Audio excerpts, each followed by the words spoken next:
guys, welcome back to my channel. Today I have finally got around to finishing this sewing book. This thing is awesome.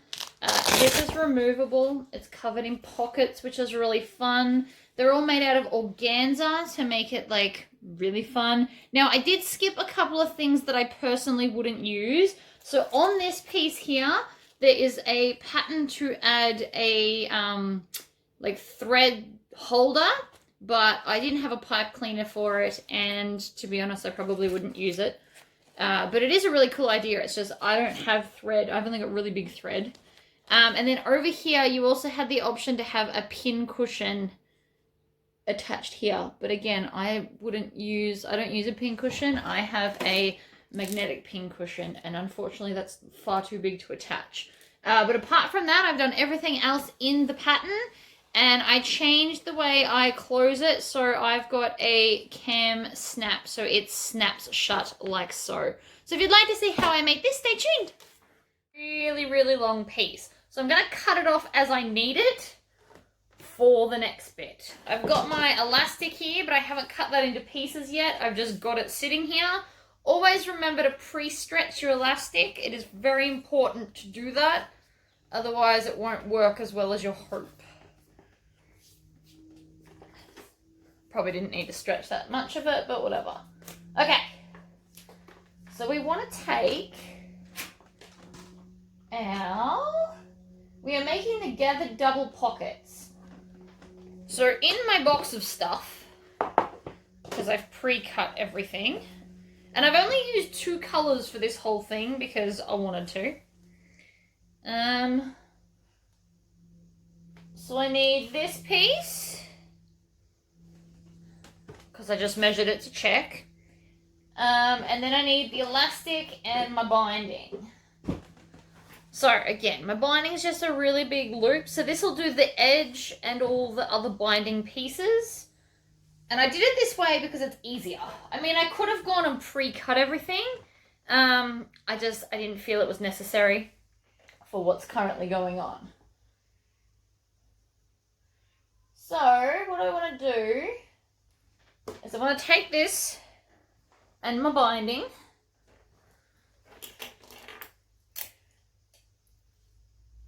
and then along this top edge, I got to chop off the start of my binding. So I always put it on an angle to get it in the binding folder.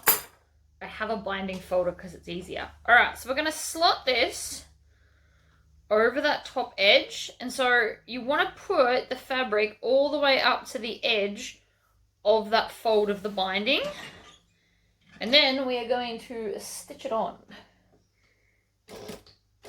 So it's double folded, so you're just putting it all the way in and then stitching on the edge. What we're also doing here is creating a channel for your elastic. Right, move down, move down. When we get to the end, we are going to back stitch to lock our stitches in.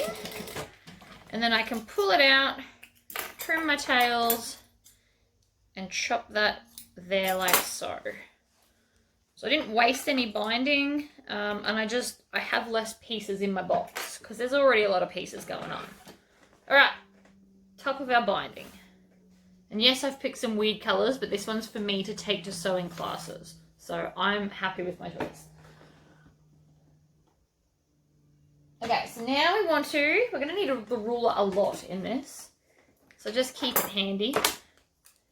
We are going to measure up from the bottom.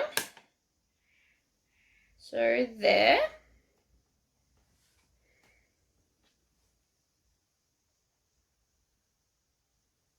Gotta get it right. Again, I'm not telling you the measurements. Buy the pattern, make one, it's awesome. Alright, so I'm going to rule the line there, and then it says to rule down from the top.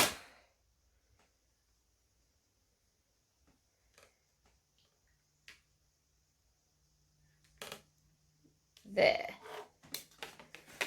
And so again, I'm going to make that line go all the way across, like so. So now I've got, you can't see it, but I've got 2 lines. I've got one here and one up here.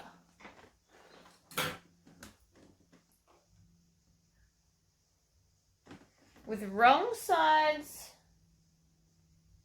together at the bottom line, press over like this. Should have got my iron. Damn it.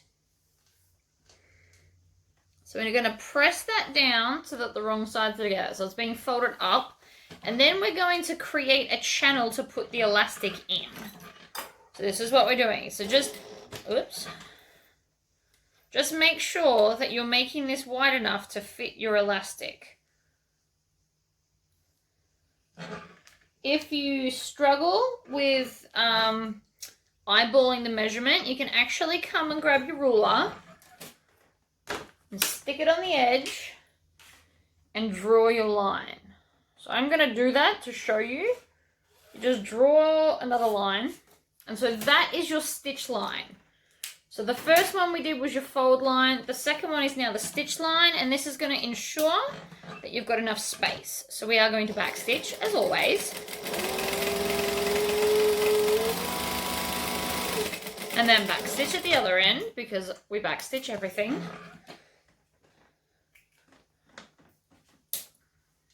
So now I've got a channel.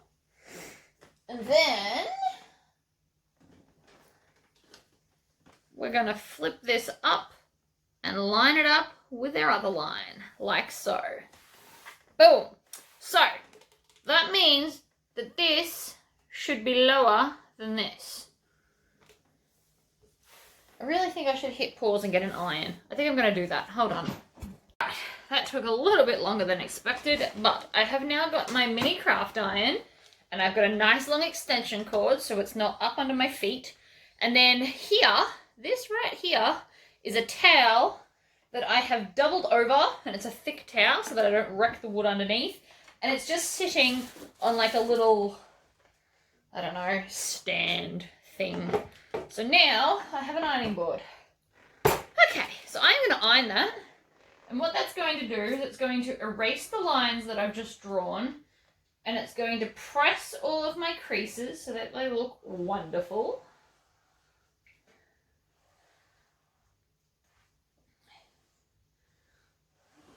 And then I'm going to flip it over and iron it from the back to really set in that crease. I don't have steam on, mainly because I don't think I've got enough time to keep getting it up and down to fill the steam. But this iron can do steam. It does have steam holes. For those that are about to ask what brand it is, I got it from Aldi for $24. It's pretty good for the price, I'm not going to lie. Okay. Done. So that's now nice and flat. Crease is nice and in there. Everyone's happy. It's going to sit the way I want. So now I want to grab some elastic.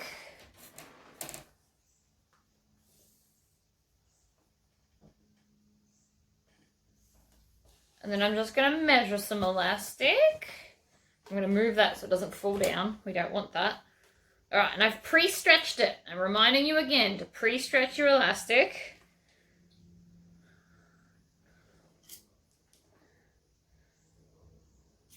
One of them. And then one a little bit shorter. Right. Oh, no. Okay, so I actually have this really cool tool that you can poke. It's like a big long stick that you poke through and pull your elastic. However, it's not currently sitting on my magnet, which means my child's been playing with it again. He really enjoys doing that. So I need a bodkin or a very large needle. Now I think I might have one in here. Although I don't know if this needle hole is going to be quite big enough. Not quite. So basically we just need something to be able to thread through here to get our elastic in. So now I'm going to have to hit pause again. I'm very sorry. And go see if I can find my magic turner. It's actually a loop turner, but it works really well for elastic. Holy moly, I found it. I did not think that that was going to happen. Right, so this is my loop turner. It's literally got a hole to hold your finger, and then it's a really skinny bit of metal with like a hook on the end. So all I need to do is thread this in. Even though I designed it, we are going to bunch it up. And then you just hook your elastic on the end and then pull it back through. So long as it behaves itself. This one's broken. It's got like a little thing to close the loop so it doesn't get caught on stuff. But again, my child was playing with it and has bent it. I will buy another one. It's just a matter of being near the shop to buy it, is all. Alright, so I'm going to just also grab onto this end of the elastic and pull it through. Look at that. Haha, knew it'd work.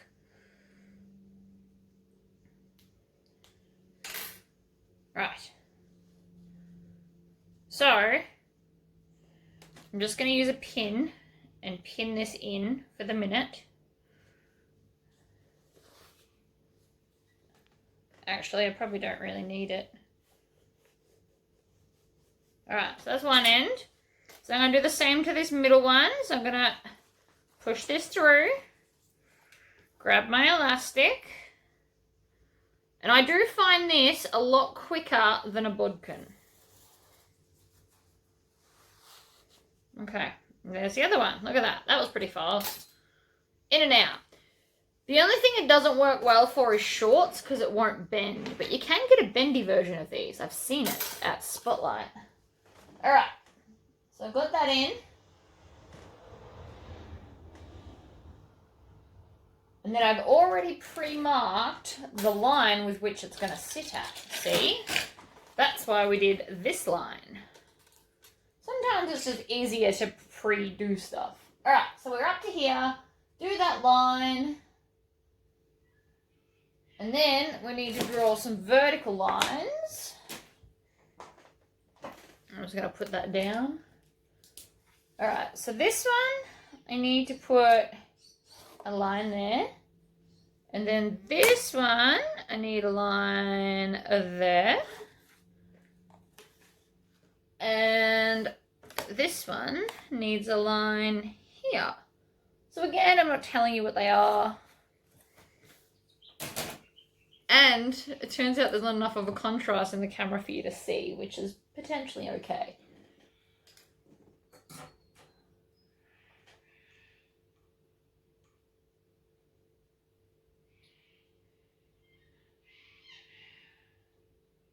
Take both the elastics and we're going to draw a line on the end. It would appear. So I'm going to pull this out and then measure. See, this was very smart. So she's made them longer than you need so that you could get it through without an issue. So there's my line. Do the same to this one. Because we want it gathered.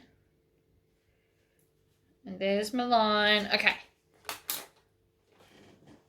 So I've done that.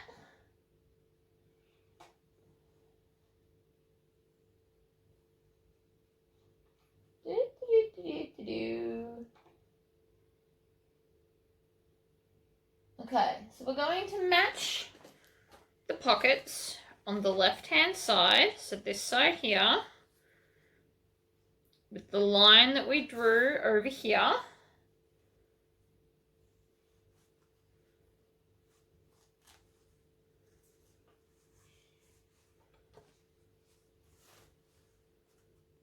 Oops, now I've pulled it too far. Ha! Of course I did. Oop. Okay, there.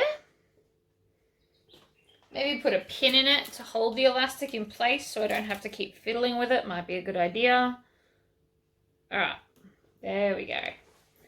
So now we're going to line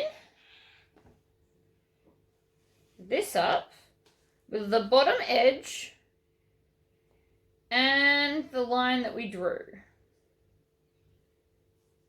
Like that. And then I'm going to stitch it down. So I'm just on a 2.5 length joining stitch. Holding that at the top, making sure everything's sitting properly. I've got my elastic out to where I need it to. There and there. And I'm going to move that pin so I don't accidentally stitch over it. And I'm working bottom to top. And there is method in my madness for that. You're going to make sure it's going to line up along the bottom. Alright, trim off those tails. Now, I know it's not totally exciting, but it is attached, which I do think is kind of cool. Okay. And then we're going to, oh no. See, this is why I should have used a pin. Now I have to go fishing for my elastic, which can be done, but it's never fun.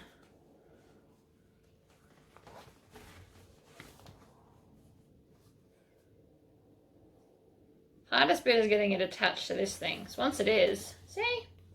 It actually wasn't that hard, but still. Alright. Pin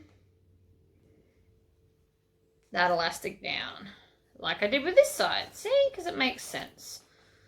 Okay, so now we want to pull this taut. Not tight, but taut or firm, if you don't like the word taut.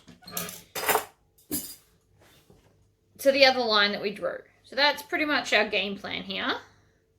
Is to stretch this out till it's at the line to pin it down. So there, work it down, work it back up, work it down again, and then we're going to start at the bottom edge again and stitch it from the bottom. So we're going to back stitch because we don't want this to come undone. Trust me, you really don't want it to come undone. And then as I get closer to these pins, I'm going to hold the elastic and pull my pin out because I don't want to run over it on the angle that it is. It'll snap something. So we're just going slowly so that we don't mess anything up. And I'm now very close to the elastic, so I'm going to pull the pin out and then back stitch.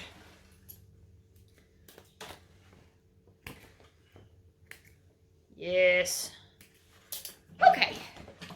So now we've got this.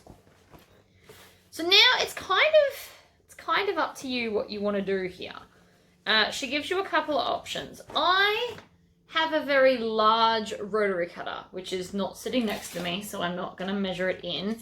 But basically, you want to work out what kind of things you want to put in here. So I've got very wide scissors. So they're skinny at the bottom, but they are wider along the top. So you can just measure out whatever lines you want to do.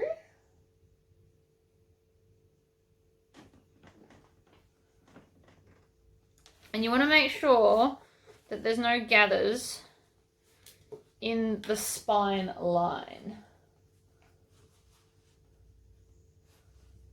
So where this is, you want this part to be smooth and then the rest will be elasticized. Okay, so you might want to draw a line so that you can just continue to line that up. Like that. So the elastic has to be on the other side of that. Like so. So now we can just go along and measure which lines you want to do. But to make that easier, we can base this bottom edge right along there so that it stops moving as much. Keeping in mind that there will be a little bit of gathering happening at the bottom, so don't try and fight that too much. You want the gathering. That's what makes the pockets the size that they are. So we're just kind of going to pull directly down and stitch along the bottom. And that will hold the gathers in place.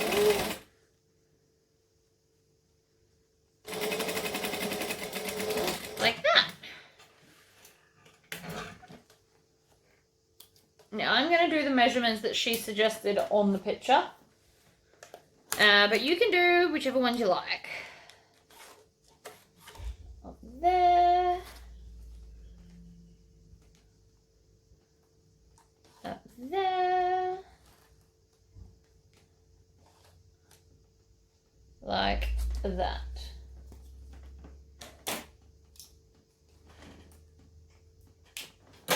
Okay. So I'm going to stitch from bottom to top.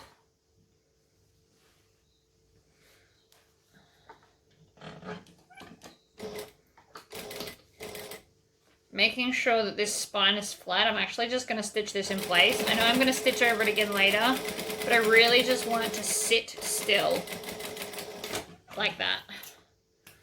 And then pull out, trim the tails. Alright, so then here, we're just, again, going to go bottom to top. So we've got some elastic going on. And then stitch along the top. Trim the tails, move to the next one, and then at the end I'll go along and trim off all the other tails. So again, we just want to make sure that the elastic's where you want it.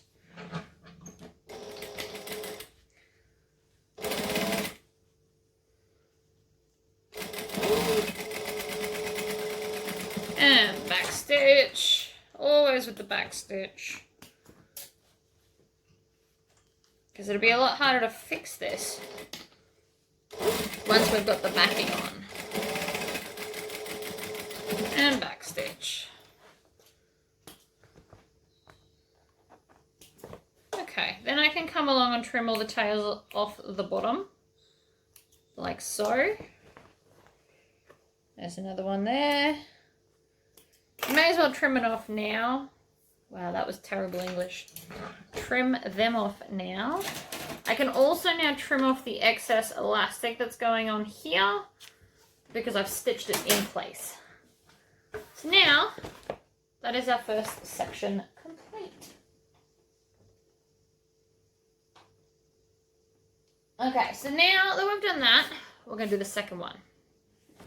So we're going to make another one of these with the other piece.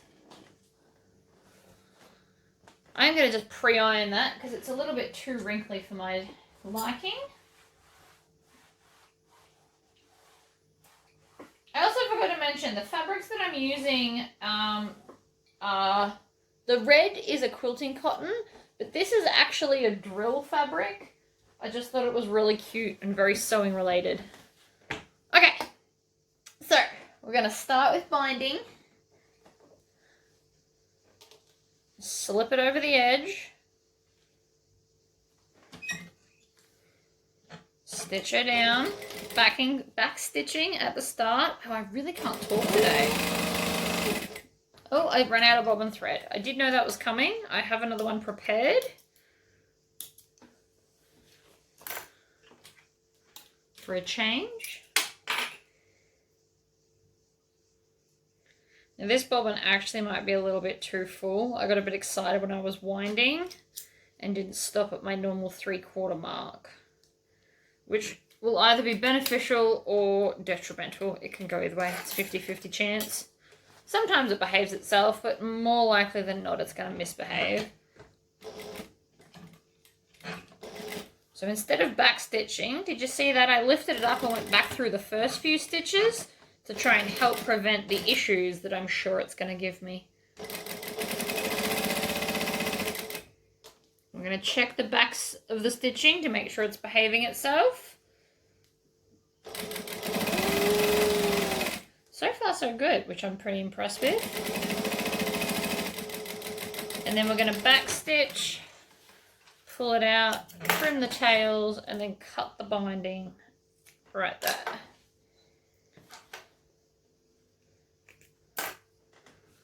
Okay, measuring time.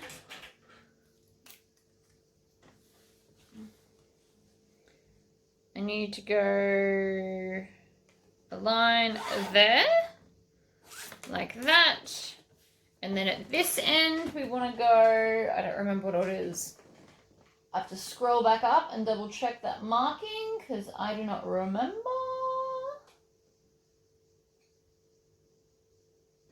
Okay, there we go.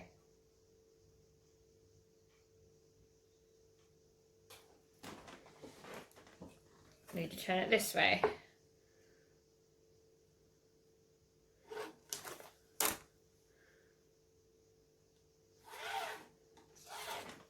Alright, so now I'm going to use my iron to iron that down like this. I'm just going to line it up on my dodgy version of a cutting board or ironing board. For $24, this iron actually isn't bad, I'm not going to lie.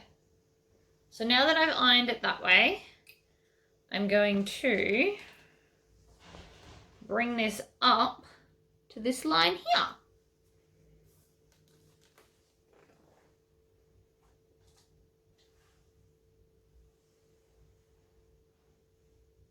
And again, we're just ironing that down.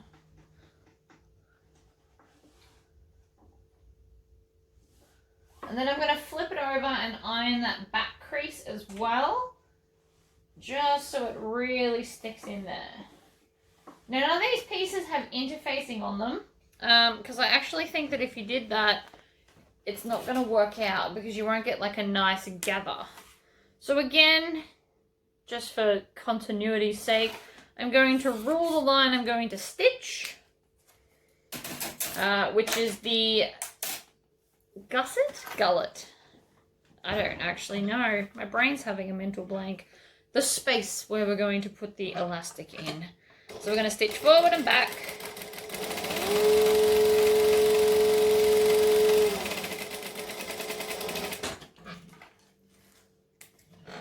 It's also just occurred to me I have erased the line.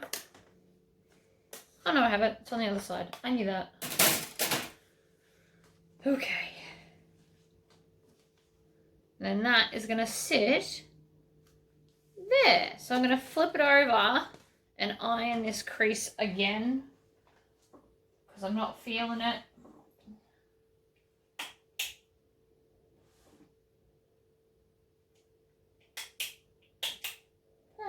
Okay, there we go. That's better. Okay, elastic again. I've pre-stretched it all.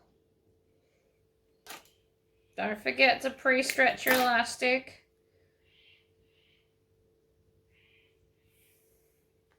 It is very important to do so. Okay, and then I'm going to get my loop turner and push it through like this. Oh, and I could probably mark it now.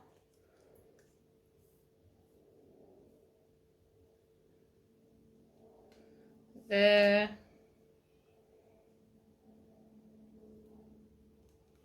And there. Wait.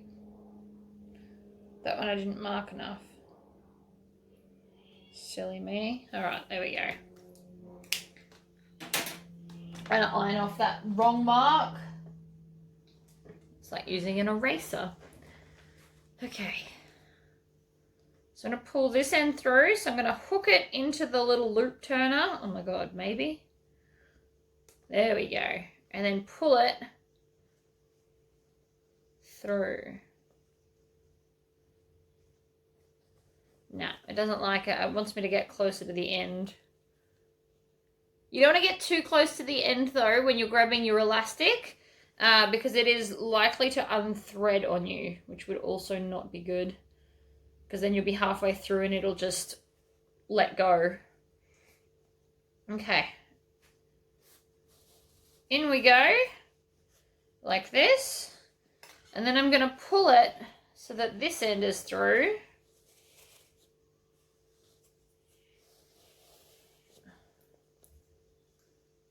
And then I'm actually just going to tack it down. You're not going to see it anyway, so it's not a big deal. I just want to tack that end of the elastic down so it doesn't move. You could also just put a pin like I did before, but tacking it makes me happier. It's not going anywhere now. And because these raw edges are hidden anyway, it's not a big deal.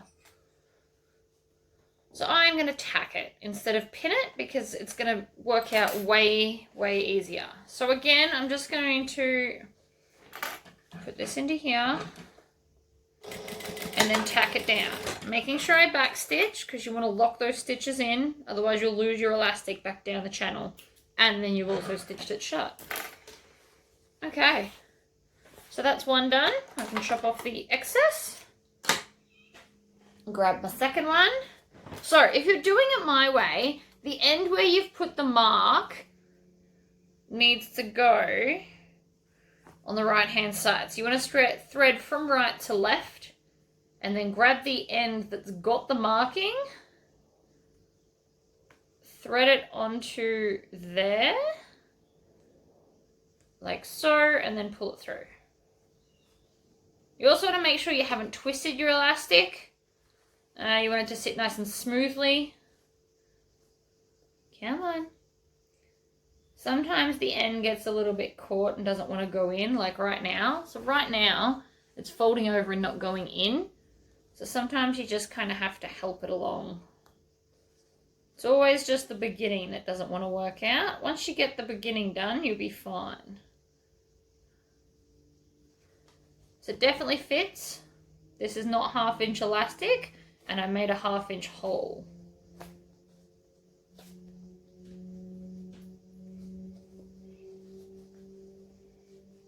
Come on.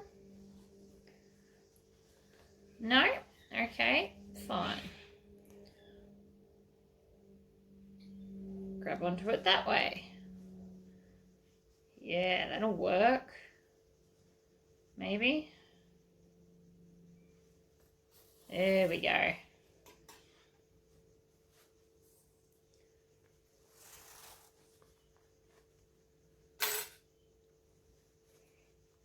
Alright, so I've got my mark, so I'm going to stitch that down like that with some back stitching and then trim off all the tails so it's neat. Like that. And then I just want to let out the elastic because you don't need it insanely tight. So I actually need to thread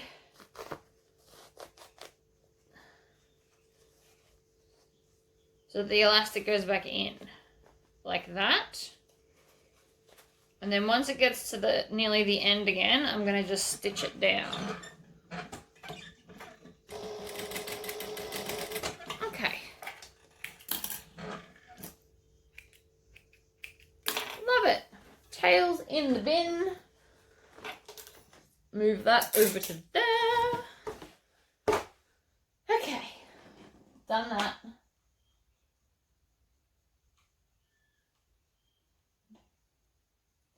Oh, all the instructions were there anyway. I didn't have to go back up. That's okay. Okay, so now we're going to put it here. So I'm going to measure again there.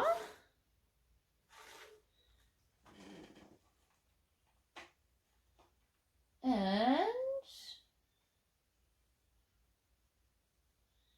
no. Done that. Retrieve the lining piece. Lay pockets right side down, matching along the side of the pocket. Here. So I'm going to go, hold that thought. That's going to sit there like that. You might want to pin that in place. I'm just going to attach that there so it's going to sit the way we need. And then we're going to go right sides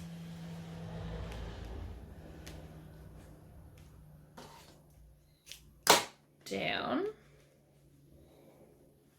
I actually think I've cut my pocket in the wrong direction.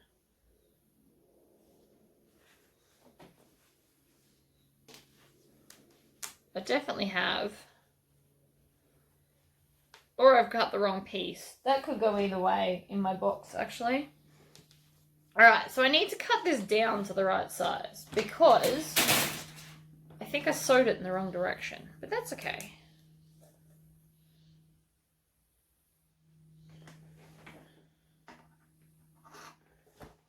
Easy peasy lemon squeezy. So I'm just going to trim that down like that because I put my piece in the wrong way. I've cut it the wrong way. So now we're going to put right sides down because we don't want to have raw edges here. So what we're doing is we're hiding this raw edge near the end here. So we want to line it up at the top like so.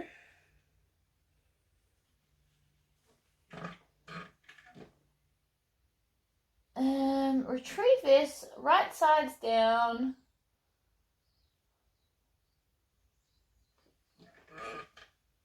And then we're going to stitch 1/4 inch. So I'm going to back stitch at the start, work my way down, and then back stitch again. So that is right sides down. And then we're going to bend this over.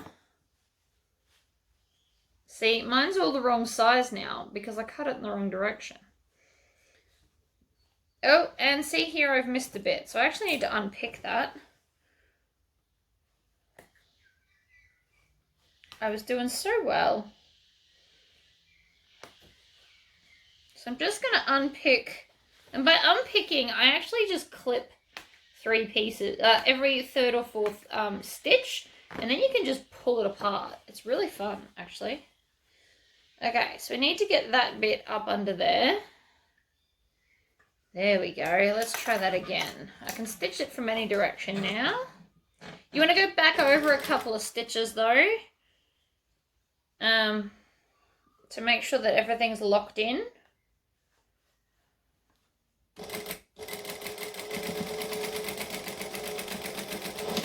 And then back stitch like that.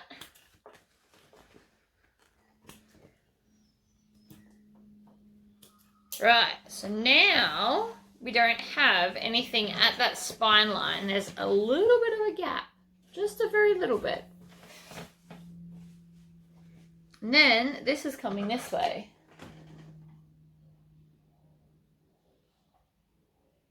Flip the pocket towards the left-hand side. Matching this one to this one over here. So I'm going to match these up over here. And so that these should line up height-wise as well. So basically we're just lining everything up. Spread the gathers evenly.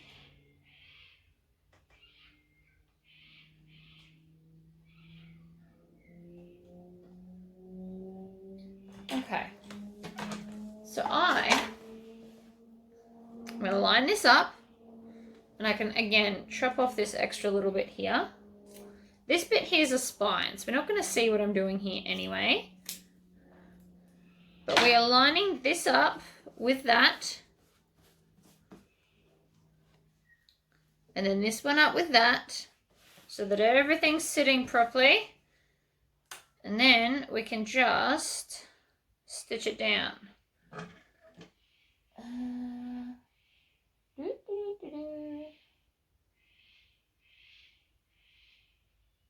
Alright, so we just want to stitch it here. So we want this to sit flat so that the elastic isn't pulling in any way. We want to make sure everything's lined up and then just stitch. Making sure that we back stitch. You'll notice I just stopped and lifted my foot then. And I haven't quite cut off enough at the bottom, but that's okay. Baskies.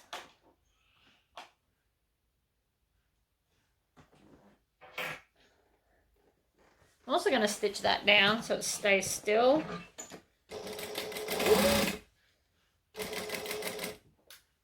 I don't like that I've still got a pin. So I'm just going to lay that down like so. Where did I just put my snips? Oh my goodness. I'm all over the place today.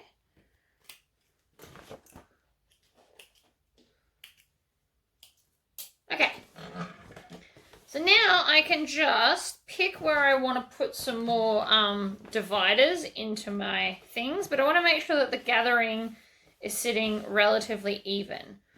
So because I know what kind of stuff I've got, I've made a lot of small pockets. So over this side, I'm just going to make 2 lines, and some of them are going to be very gathered to fit bigger stuff, is pretty much my plan. And then back stitch. You'll notice I didn't back stitch at the very edge. That was deliberate because my piece is longer than I actually need. So then we're going to come again And I'm going to stitch straight down here. But not like that because my stitches are being naughty. I can see that. They were all looping because my thread in my machine had actually wrapped around the needle and it was making a weird loop.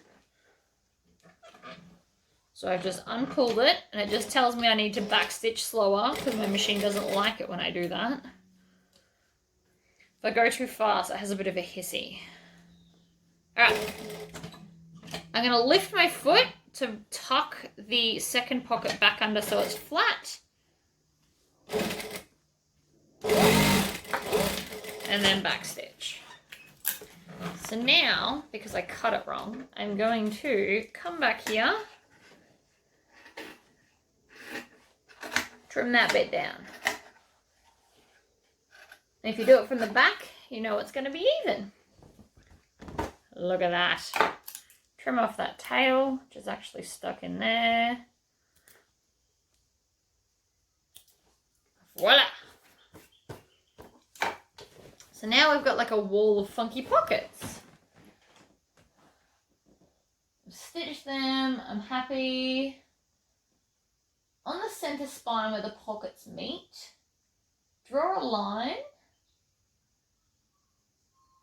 and stitch some Velcro down there. Oh, did I grab my Velcro?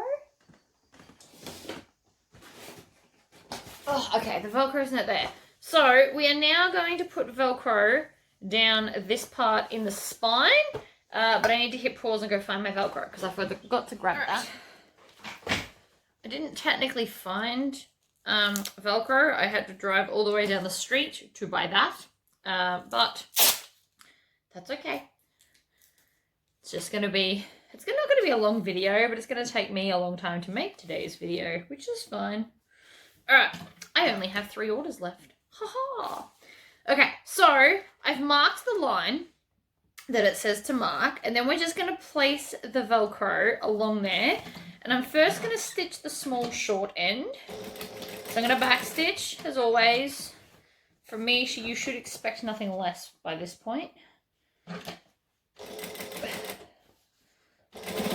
And we're going to stitch, and I'm just holding it along that edge. And I actually forgot to check if to do the fluffy or the rough side. But I've done the fluffy side. I'm not sure if that mattered or not, but I have done the fluffy side. And then we're going to stitch down the other side. And then when we get to that corner, she's done like a cool zigzag. So I'm just going to do something similar. And that's just going to kind of give it an extra hold. Now, I'm not worried about this thread because it is my very thick thread that they use for making horse rugs. So I'm not concerned that it's going to die from the Velcro.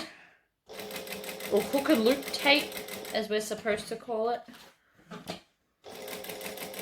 I just call it Velcro because that's what it is to me. Alright.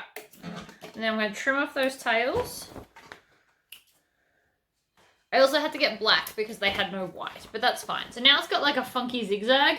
You could also make the zigzag like shorter and get bigger if you wanted it to be more decorative, but it's mainly just to hold that pace. So we're back, and I'm starting at a different spot this time. So I'm going to come back to the zipper sections, but for now we are going to do the insert removable pocket piece. So I've got here, I've already drawn up my grid off camera because I'm not going to give you the measurements anyway, so I thought it just might be quicker. And then I didn't have any round elastic, so I'm just using this like clear swim elastic. And then I have cut up my pieces. So when I cut this, I actually used a rotary cutter and a ruler, and I found it much, much easier. So you should have 3 smalls and 1 large. So what I'm going to do is I'm just going to fold them in half long ways. And I'm going to baste it together. Now you want to make sure this is pretty close to the edge because we don't want to see this. I'm just going to hold it and baste it. Like that. Backstitch if you like. And then I'm going to grab the next one. Now I've got crystal organza here. because it's the only kind of clearish one I could find at the shop.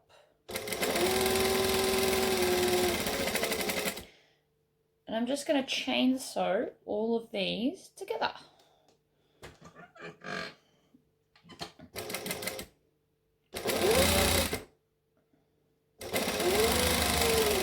Now I'm actually making this book for myself to take to sewing classes. I really actually am quite excited for it. Life got in the way, which is why I'm wearing different clothes and it's like half a week later. Alright, and then back stitch. And then I'm going to come and I'm going to chop off the first one. And I'm just going to grab my double folded binding. I've just put a knot in it, don't mind me.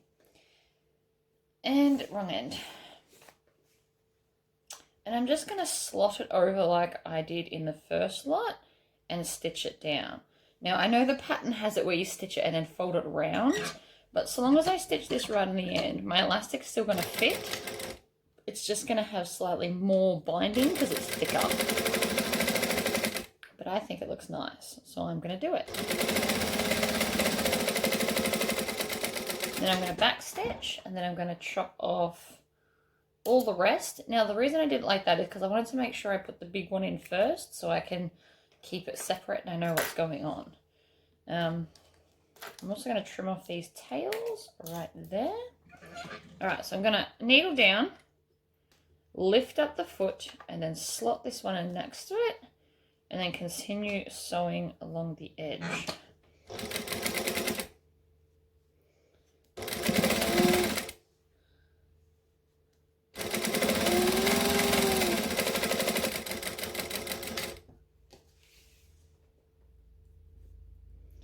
And then we slot the next one in.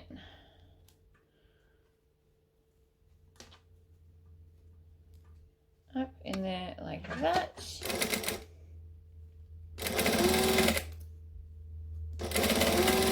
So because this is double folded bias, so long as like you iron it well, it will sit really nicely together. Looking back on my color palette, I probably should have done like seems legit stuff, but it's cool. I like the patchwork look. So this is why we also stitch really close to the edge, because we don't want to see the basting stitch. And I just ran out of bobbin thread 1 inch from the end. Do you know how annoying that is? So now I'm going to have to pause the video. We are back. I now have a full bobbin. Well, not totally full. If you've never watched one of my videos before, I never fully fill a bobbin. I find it gives me grief and drama right at the start. I also don't like back stitching at the start of my bobbin. It's got some issues. Probably it's me, but still. I've decided it has issues, so I don't do it. So if you notice, I just did 3 stitches and then lifted up my foot and went back through that first stitch. Okay, so now we can separate all of these. Put the binding aside, and I'm definitely going to need to make some more binding. So I'm just going to chop these up. So they were the 3 small ones, and then this one's the large one. So you just want to keep it aside. The large one's actually going to go at the bottom. So we're going to do that later. Okay. So for the first one, I've got my, what's it called, spine measurement to the left. And then if you make the back one, which I've already done, you put the spine on the other side. So that the idea is that when we put them together, the spine will be even, like that. So, with that being said, I am now going to get my little loop turner, which has like this fun little hook on the end. And I'm going to thread it through my bias, tape, binding, whatever we want to call it. And then I'm going to loop a piece of elastic onto the end. Now this is the time consuming part because sometimes my loop turner doesn't want to play nice. I can't win them all though. We get there in the end. Alright. So that's now in.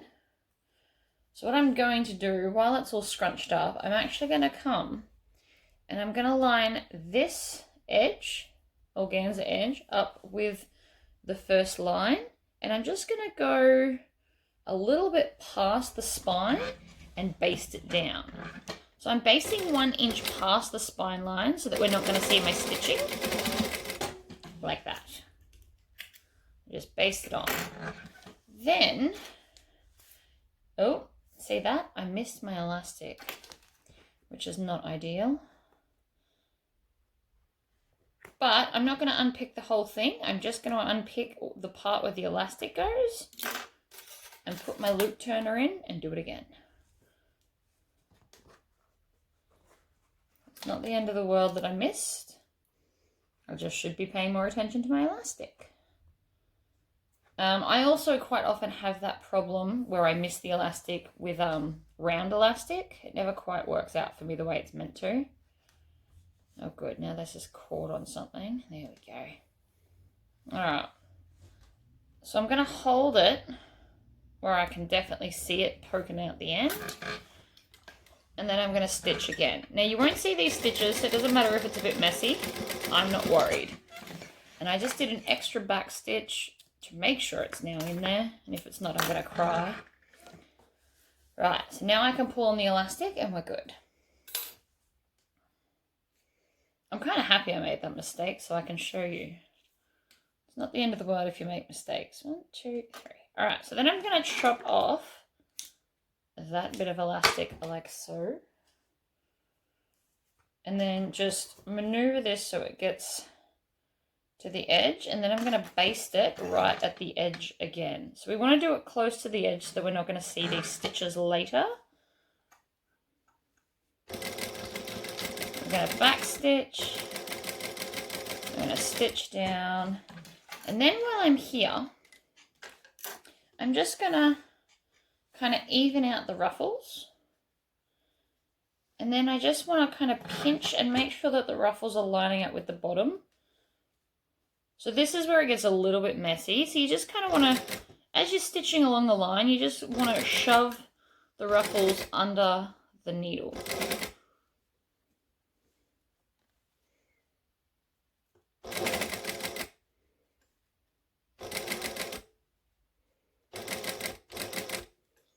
So we're just going slowly so that I can make sure that all the ruffles are under.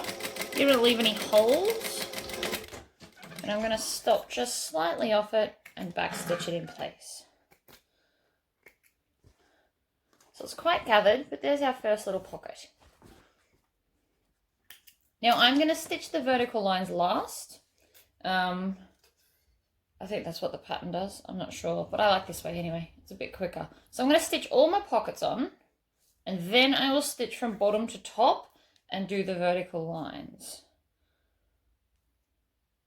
So I'm going to poke this on.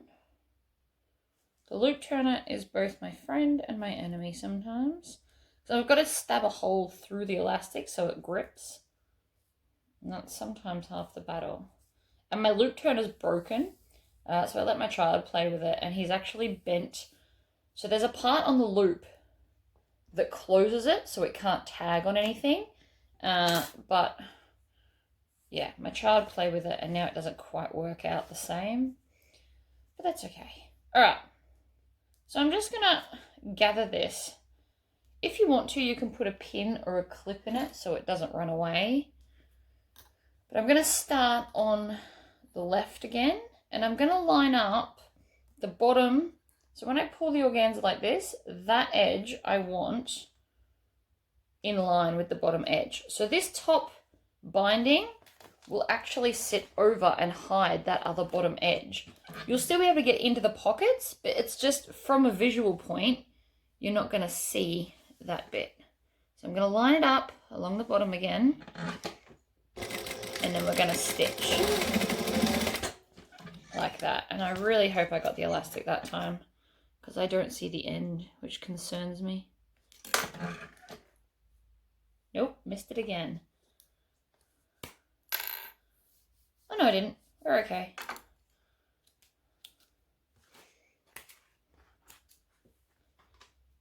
Alright, so again, we're going to pull it out and chop off some elastic. Put that in the bin. And then again, I'm going to start from this top bit, right on the edge, tack it in place, needle down when I get to the pocket, and then we're going to just ruffle it in. Now, if you've got stuff that you know is going to take up more space, you could actually like gather that as a bigger pocket. I try to do mine relatively even, sorry, not easy. But my crystal organza's quite slippery, so I'm not mad at myself if it's not perfectly even. And you shouldn't be either. It's still going to hold stuff the way you want it to, I promise. And like I said, like that doesn't actually look perfectly straight. It's got little bits, but you won't see it, so it doesn't matter. That's genuinely my stance on the thing. Okay, next one. So these are all small pockets so far, and the big pocket is going to go at the bottom. So in we go with the loop turner again. And all my elastic pieces are the same. So when I was cutting this section, I just cut the width of this and then chopped it. So the whole width of the fabric, I cut this wide, and then I just cut off the sections I needed with the rotary cutter and ruler. And I found that that was probably the easiest way to get it all nice, because crystal, again, is not the most fun thing to cut. And with scissors, and if you're trying to draw on it, it tends to move around because it's quite slippery. So you're less likely to get a nice straight line.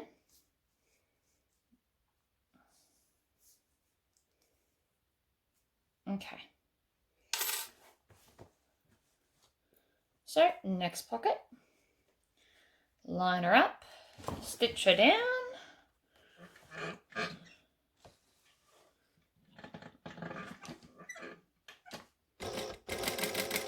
I didn't backstitch there, but again, I'm not super worried. I am going to stitch over, so you're not going to see any of this.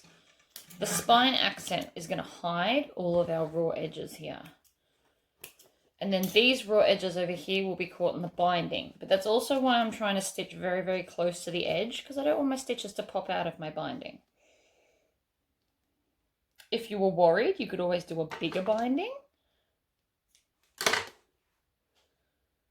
Okay. I didn't quite cut enough elastic off then, I saw that.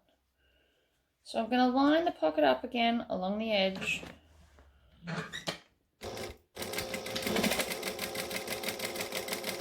And then needle in the down position while I pivot, and then just even out the gathers. And then we're just going to kind of push it under the needle in a gather-like motion, which is a little bit harder than you think, so don't be disheartened if it's not perfect. Like I said, you're not going to see it anyway.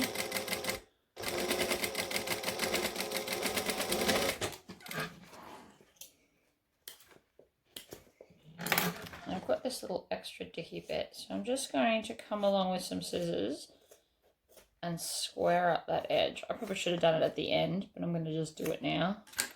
So it's only like tiny little scrappy bits, but it's just going to make it easy to put the binding on later. Okay, so last one, I'm going to slot that in, grab the elastic, slot it on. Oh, now I just pulled too hard. So this stuff does have a tendency to rip. I was trying to get it under the loop properly. Let's see if that works, shall we? Oh, it did. Good. Okay. So last one. So this one, I don't know why. I think I've cut something wrong, but mine didn't work out the same as the pattern. So my edge won't actually be in the binding. So I'm just going to make sure that my my top is going to overlap a little bit with the other organza pocket, so we're not going to see that edge. That's cool. I'm happy with how this comes out. I did my other one, it looks the same. So at least I've unifiedly cut something wrong. Weirdly enough, that makes me feel better. At least they're going to look the same. You could also, because the pattern comes with like a bonus insert sheet, you could just do one side with this and then one side with all the other pockets. There are many, many options. All right, chop that, throw it in the bin. I'm going to hold on to the elastic and then just tack down the side like we always do.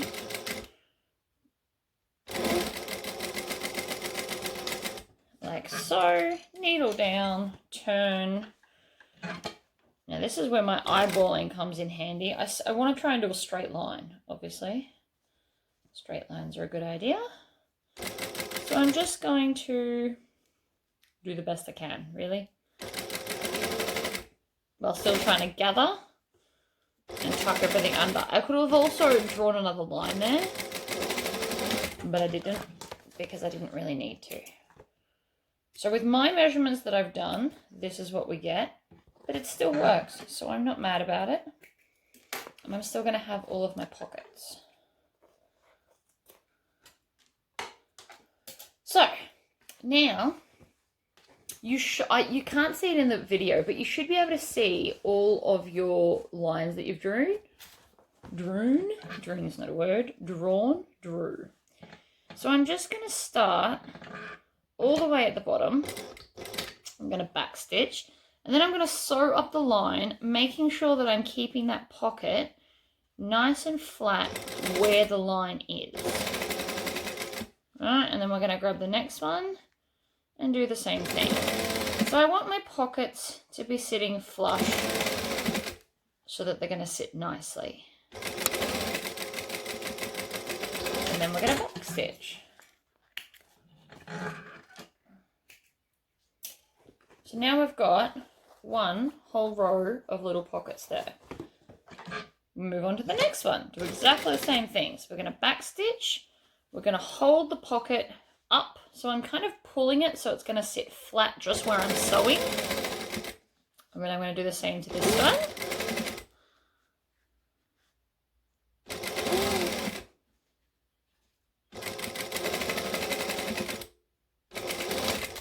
Like that. And then we've got one more, and then I'll come back and trim those tails.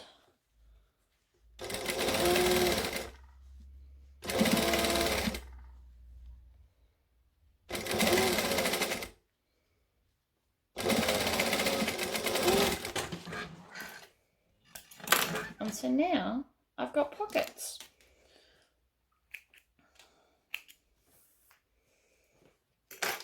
So the next thing we're going to do is our border edge piece. So it says to turn under 1/4 inch and press it.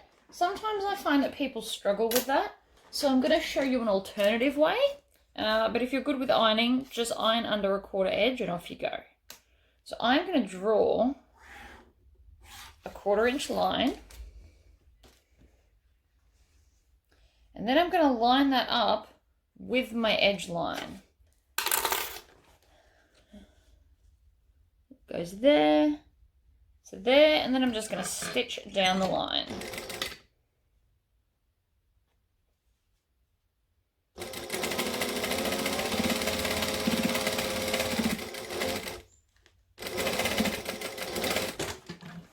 Like that. And so then I can fold this over and then top stitch it down. So I've hidden all my edges and I didn't have to do extra ironing.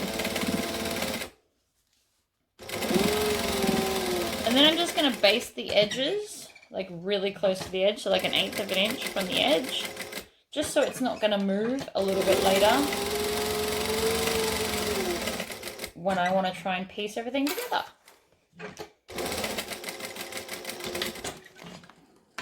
Okay. So now you should have 2 of these, but they'll be opposite. So when we put them back to back, you're going to have this cute little booklet. Well, we will. We're not quite there yet, but we will. So we then need to, on this piece, sew our other part of our Velcro. So we're going to sew our Velcro down here, like this. And I just need to draw a line so that I get the Velcro in the right spot, because lines are the easiest way. And this is erasable or iron awayable friction pen. So if I miss the line, that's okay. I can just take it away. So I'm going to put that there. And I actually want to stitch the closest edge first to make sure that I'm lining it up on the line like this. Now Velcro, this is the rougher side, but Velcro has like a little border. So you want to try and stitch on the border.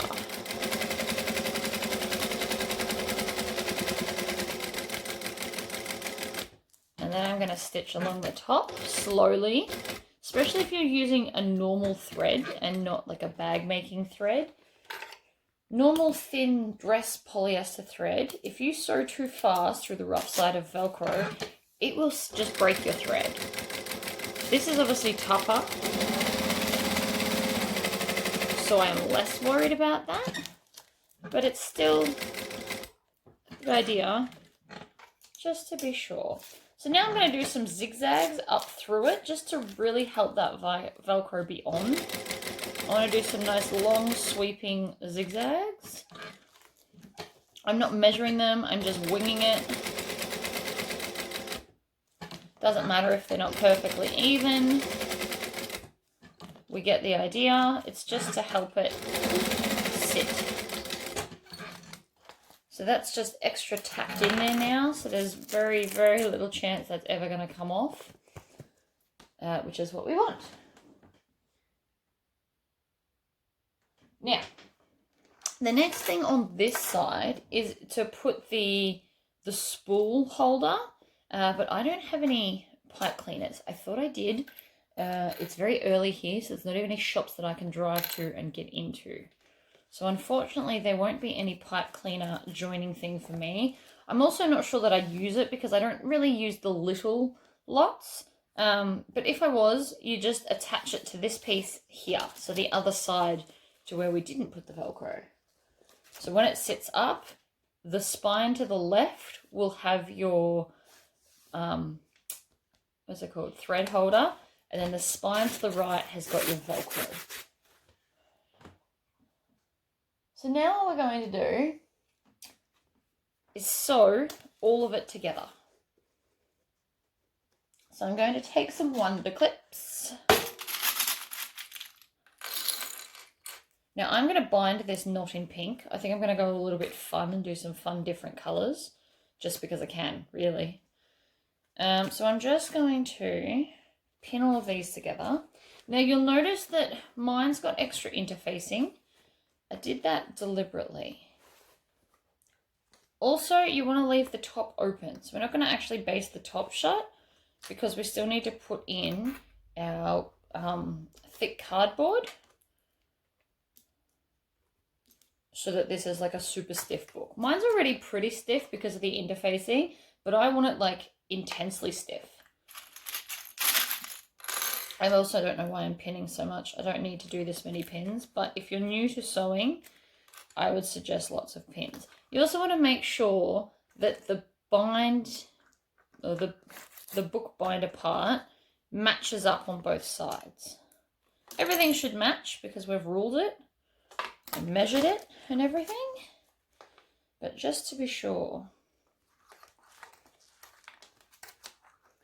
Mine's got a little bit of a bump here for whatever reason, so I'm just maneuvering it. Right, so I'm going to stitch it down the side, along the bottom and up the other side, but I want to do it like 1/8 of an inch from the edge. I don't want to be able to see these stitches later,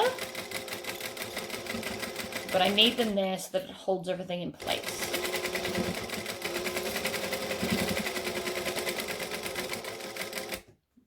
Needle down, pick up my tabs and then pivot.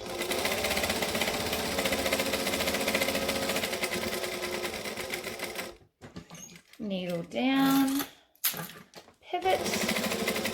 So I'm now just basically going straight on top of the other basting stitches I did. And that's okay. And then I backstitch because I don't want it to come undone. And then just go ahead and trim off all the tails I missed. One there as well, just a little one. Awesome. So we will be putting a piece of cardboard and binding, but again, we're going to do that later. So next up, I'm going to do, oops, I just dropped the piece I need.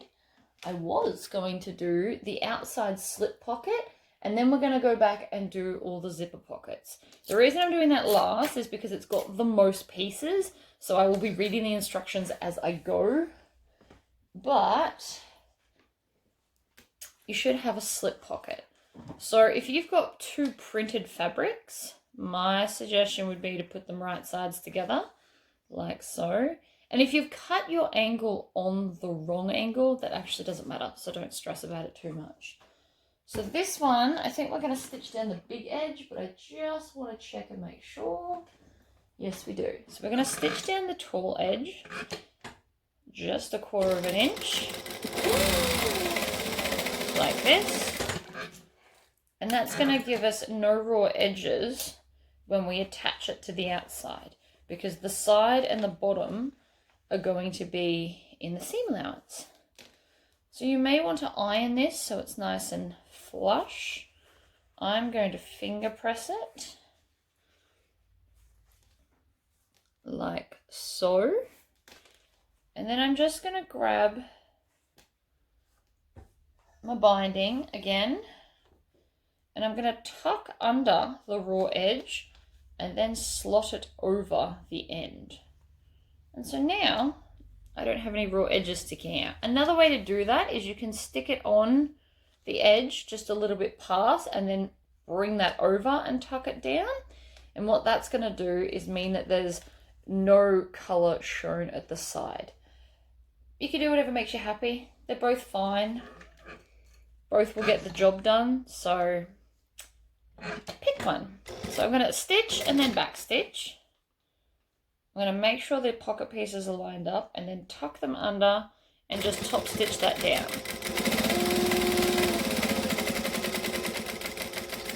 Like so, and back stitch. Now I'm going to hit pause while I go and pick up the piece of fabric that fell onto the ground. Now, theoretically, you have done yours and it's a directional fabric, but because mine's not, I just want to double check. So I'm going to take this and put them wrong sides together, so how they'll end up sitting, right? And so this is my bottom edge. So this here is where I want my pocket to sit. Now I'm showing you this in this way because I just want you to make sure that you do it right. Because if you stitch it up the wrong way, your pocket's not going to do anything. And if you don't notice until the end, you're going to have a lot of unpicking to do. So it's always safer to just check. So that's what I'm doing. And then I'm just going to line it up in the corner. And I'm going to baste. Why is my machine off? I'm going to baste down the side. And I'm just doing like 1/8 inch seam allowance. Because again, I don't want to see these stitches later on. And then pivot. And then we're just basting. And then we're stitching. So this is the stitching you'll see. So we're stitching up the side. I'm still doing 1/8 inch, but I'm just being very more conscious about how I'm stitching it. If you wanted to, if you plan on putting a lot of heavy stuff in, you can actually do one stitch down and go back and do 1/8 inch next to the first stitching to give it like a double stitch. And that's just going to really reinforce that pocket so it's not coming off. I'm not reinforcing the basting because I've still got binding to put on. So that's now got a very cute double stitch. So hopefully it won't move. Okay, next up we need, I suppose we should do our other pocket. So for that pocket, we are going to need a whole bunch of stuff. So we need 2 zippers. I'm using size 3, and I'm deliberately using different coloured pulls because I thought it looked fun. Whatever, it's my bag and I'll do what I want. And then, see, I've got too many going on here. You should have 2 pockets that are different sizes. Not that one. That one. So this one and this one. So the first thing we're going to do is fold this up so that it went from long and skinny to half as tall, or half as skinny. Yeah. So closer to a square. And then we want to baste this edge. So again, I'm doing it really close to the edge. We don't want to see this later. And I'm going to do the same to this pocket while we're here,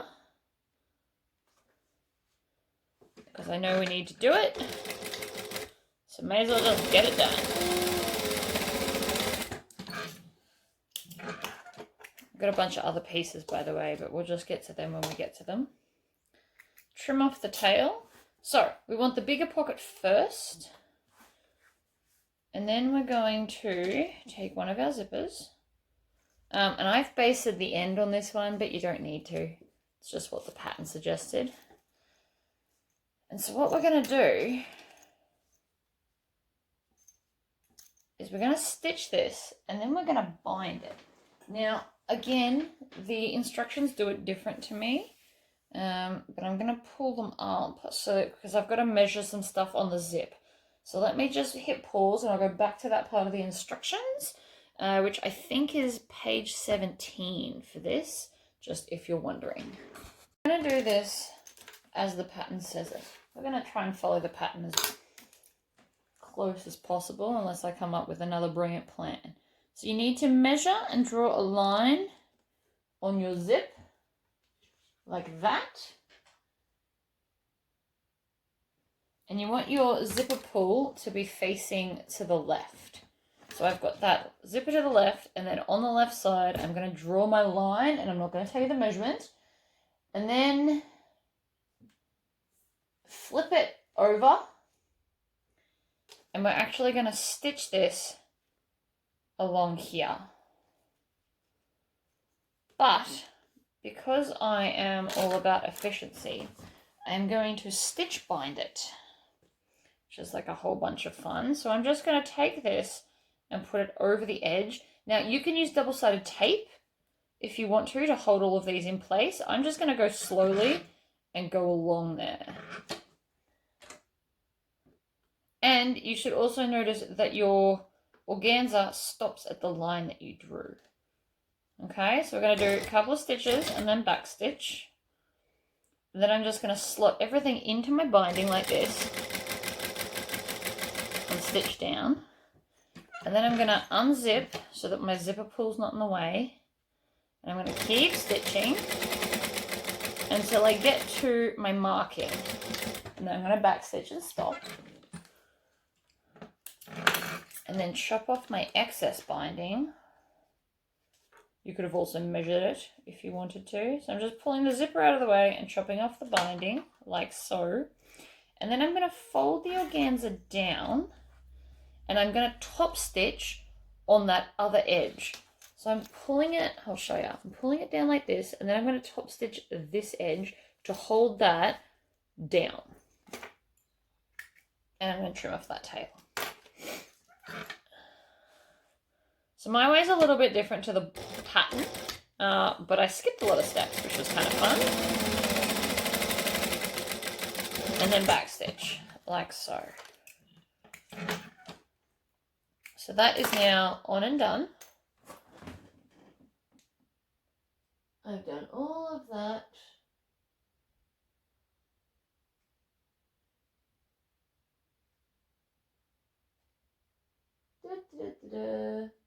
Do that, do that, do that. I've done all of that to there. Awesome. So I'm on to the next page. So now we're going to separate the zip along this end. Undo it like that. And I'm going to chop off this extra bit of zipper tape. Like that. And then we want to, let me actually read. I've done that, I've got my marking.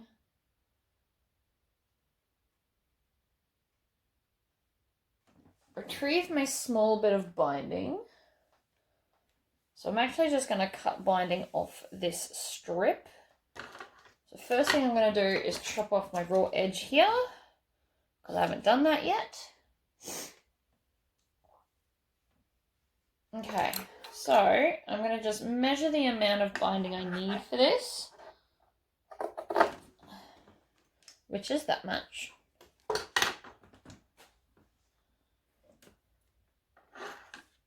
And we're going to open it up. And then along this edge, we are going to open out your binding like this and sit it over. So you want to line up this edge and you want to sit this up, and so it goes over the edge like this. So you basically want to, fold it over and have this edge matching like this. And if you need to, pin your other part of the zip away. So she's got it so that you fold the zip over and pin it so it's out of the way like this. And then I've got this here, so I'm going to pin that as well. And then we need to gather this up so that it fits in that section. So I'm going to start at the bottom. I'm going to back stitch. And then I'm just going to stitch up the edge till I get to there, and then pull this out, leave myself some tails, grab the bobbin and just pull the bobbin until it gathers. But the reason we back stitch is so that it doesn't unpull, right? So we want this to go all the way to this edge like so. So see how it's now gathered, but my gathers aren't even. So I'm going to put a clip here, like this. Actually, what I'm actually going to do is I'm going to turn this so it's facing up. I think that's going to help my cause more. So this actually folds in like that. So we need to think about how we're going to do that on here. So I'm going to fold that around again. And then I'm going to pin the bottom so that they line up. And then I just want to play with the gathers so that they fit within the space. So I need to gather a little bit more, like that. But I don't just want all my gathers in the middle. I want to spread them out so that it's a nice, even kind of a spread. There we go. And so now, pretty sure we stitched down that edge. Yes, we do.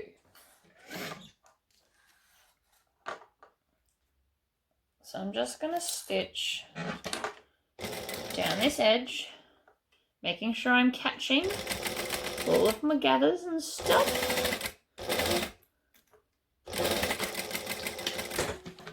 Like so. Oh, everything's stuck. I've got too many things going on. Too many tails. So I'm chop all of them off. Now that I've attached that down. So now if we bring this over, you've got no raw edge at the top, and then we just fold that around. Oh no, we leave it open and we're going to top stitch along this edge.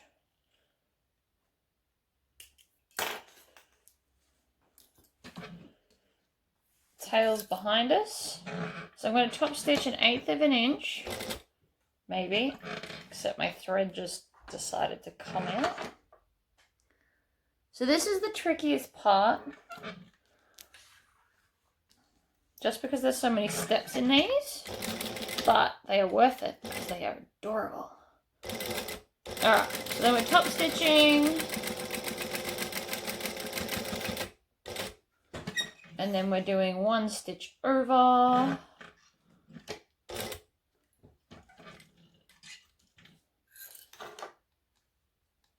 And then we're going straight down that side. Like so. Ta-da! First bit done.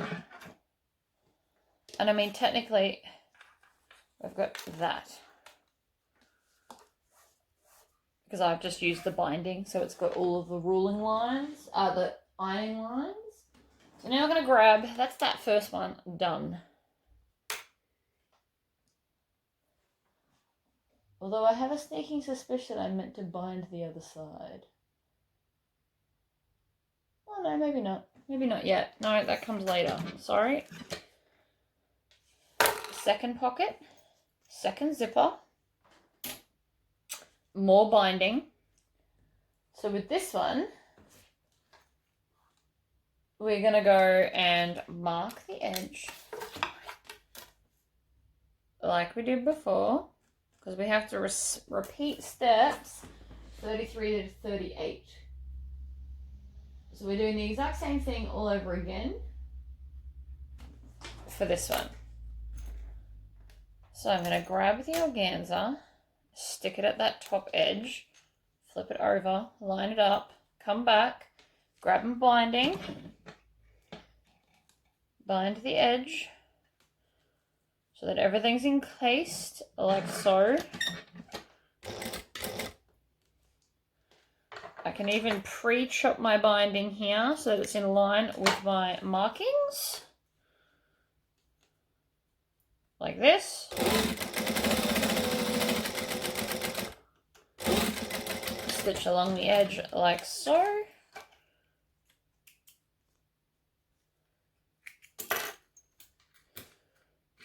Fold this down so that we get this. And then we're going to top stitch along that other edge of the binding. So you're going to have like a double line. But it's also going to hold the organza in the down position. Like so. Trim your tails. Oops. Split your zip open. Chop off the excess. It's much easier the second time around. Mainly because I'm not reading instructions at the same time, but still. I'm also going to tack the end of my zipper on this one as well, so that my zipper doesn't come off. So that's obviously very important to us. We don't want that to happen. So then we're going to open this up and clip it, like so. And then we're going to get some binding, which I need. My brain's having a mental blank. Hold on. That match binding. So I'm just going to chop it off there.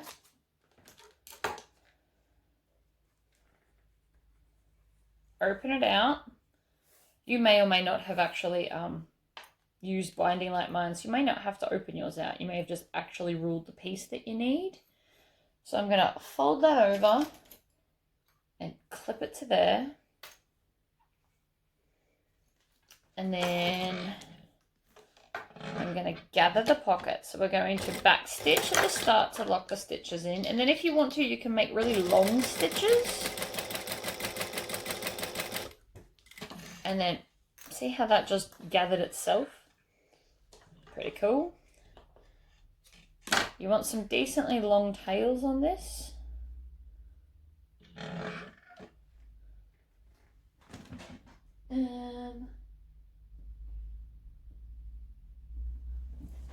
Except this piece is shorter. I actually cut this piece too long because I cut it the same as the other piece, and this is a smaller pocket.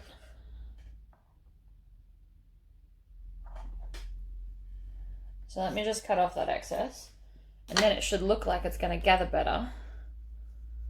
Fold that over, pin it. Oh, look at that. I've actually gathered it perfectly. So if you want to, you can do this preferably with less tails. You can't chop them all off, but most of them you can.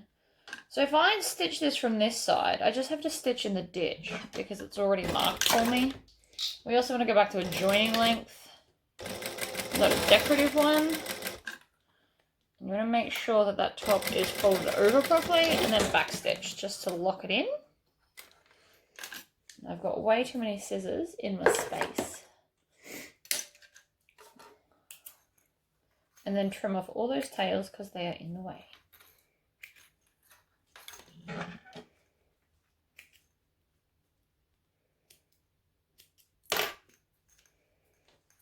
Okay.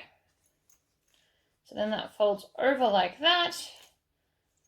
And then that'll open out like that. Look at us go.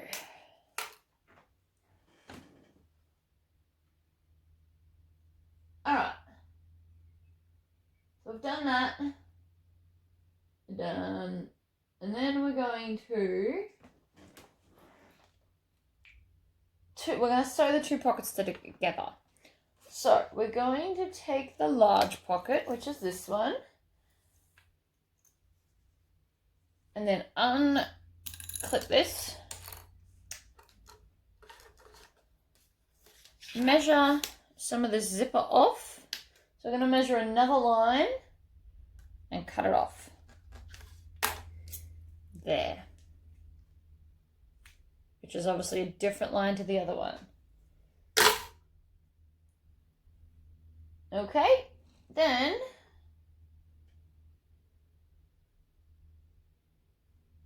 take the larger of the two pockets and apply some of this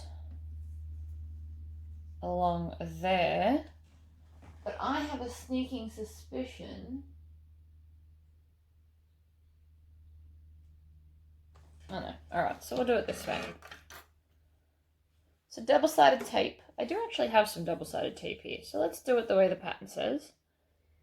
Double-sided tape all the way along that top edge. Now this is 3 mil or 6 mil. I think it's, I don't know, but it's very, very thin double-sided tape. So it will fit on my smaller zip, which works out fine for me. Peel off the backing.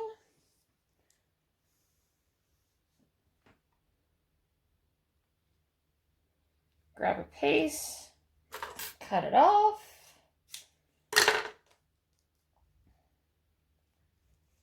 And then we want to stick it down this way. So we're going to match up that top raw edge here, like so. And then finger press that up, which I already did because I've ironed it, and set it aside. So we're not stitching anything. Oh no, we are stitching. So we're stitching that. I lied. I should read it better.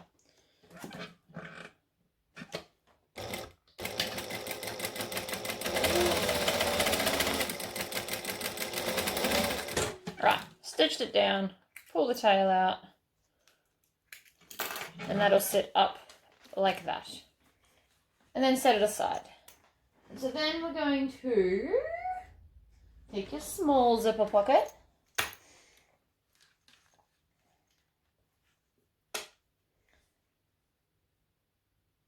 and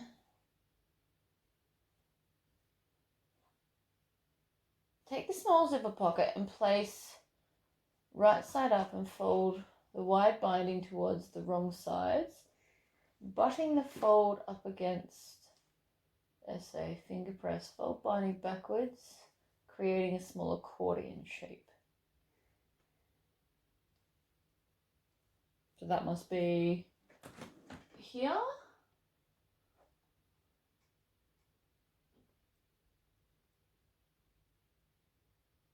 So we're going to do the same to both by the look of it.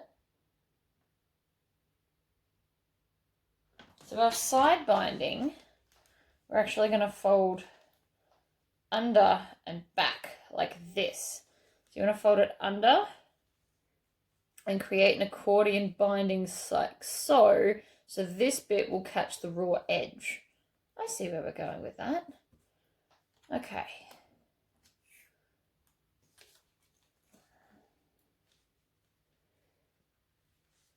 Just fold it under like that. And I'm going to clip it.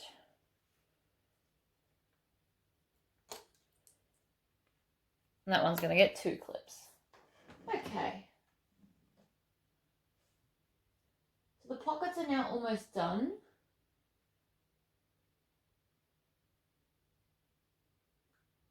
So we put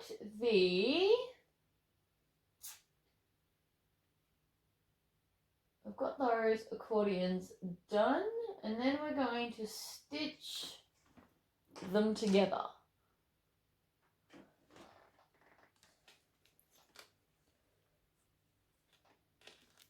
So this one is coming up to here.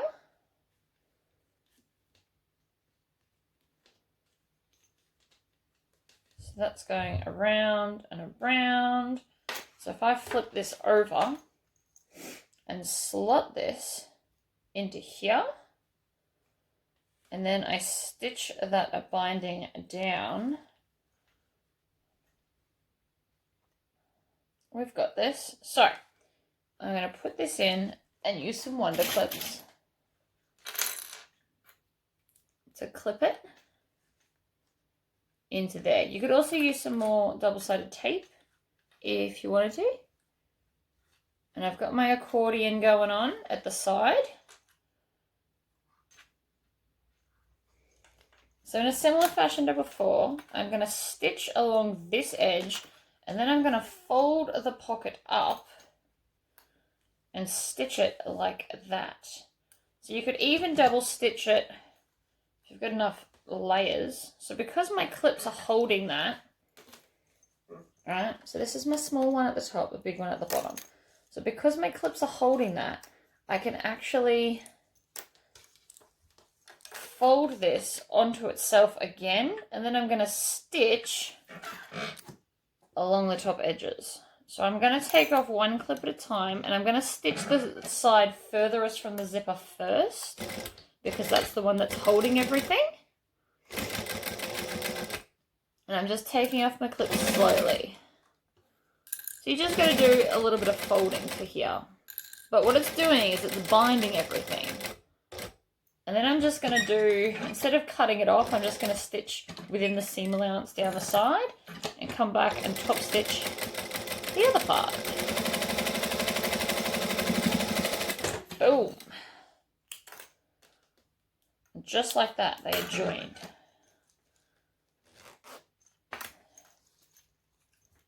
So now we've got this. I like it. So far, so good, guys. Okay. And then the top one, we're going to take some more binding and stick it on the top. So I'm going to chop another piece, which is good because I'm nearly out of binding. And then I think I might do different colours for the side binding just because I can. Alright, so we want to take this. Now I'm not going to use double-sided tape this time. I'm just going to hold it and stitch it down. Like so. Back stitch and stitch it down.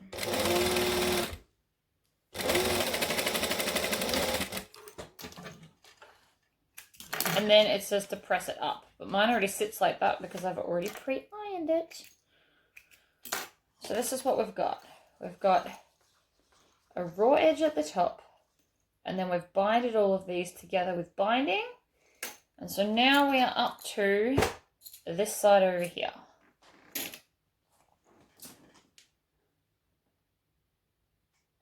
So we're going to baste all the way down the right. Set your machine to a long basting stitch and baste the whole right hand side from binding to end of the organza. We're going to back stitch at the top, so it doesn't pull out. So that's easy enough. So open this up, crank it up, this is not even, as you can see, so I'll just make it easily even so that you guys can see that. So we're going to baste this whole edge we haven't done anything with. So we're going to back stitch, because that locks it in so that when we pull, it's not going to come out. And then I'm just basting 1/8 of an inch from the edge. I'm making sure everything's sitting lovely. All the way down. And I'm not going to back stitch. Instead, I'm going to pull and leave myself a nice tail to grab onto. And then I'm going to trim the tail where I back stitch. And then we want to grab the bobbin side, which just happens to be this one, so that we can gather it up this way.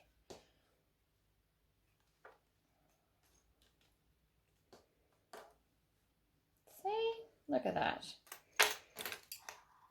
You can also grab the bobbin thread around here if you want to. So I'm just pulling a random bobbin thread at the zipper part because this bit doesn't really want to gather. Fair enough, it's got lots of layers. But if I pull this bobbin thread here, I don't know if you can see, but it's already started gathering this pocket. So this is a nice way to get around that problem. And then it's gathering up.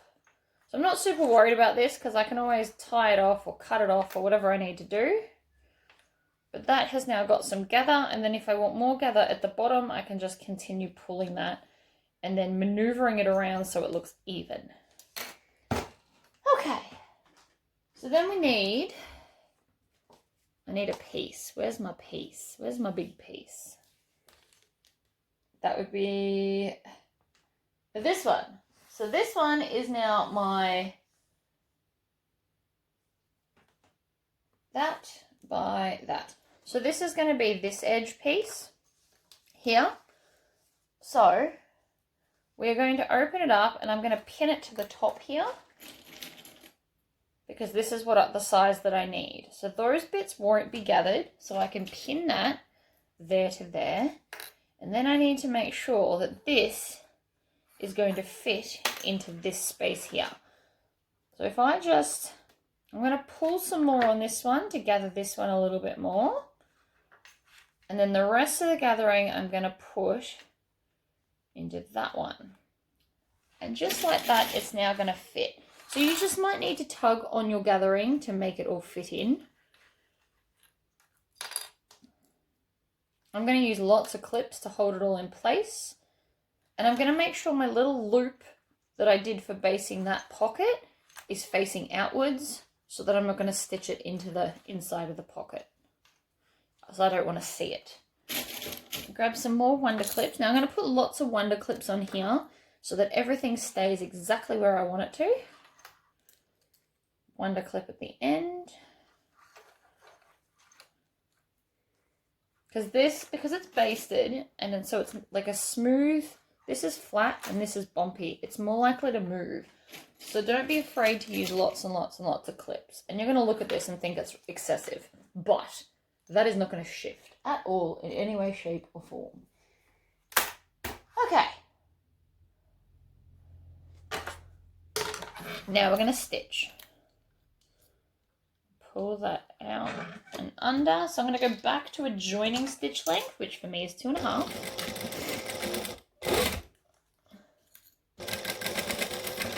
And we're just stitching down the edge, pulling off the clips as we go.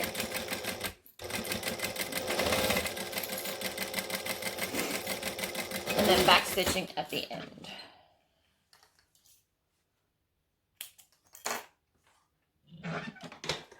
And then I've just got a few organza threads floating, so I can just trim them down.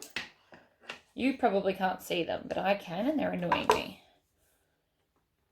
Pop that in the bin, trim off the tails at the top, and look at that. That's what we've got. I just wanted to put a decorative piece there. You could have just used the same colour binding if you wanted to. Whatever makes you happy.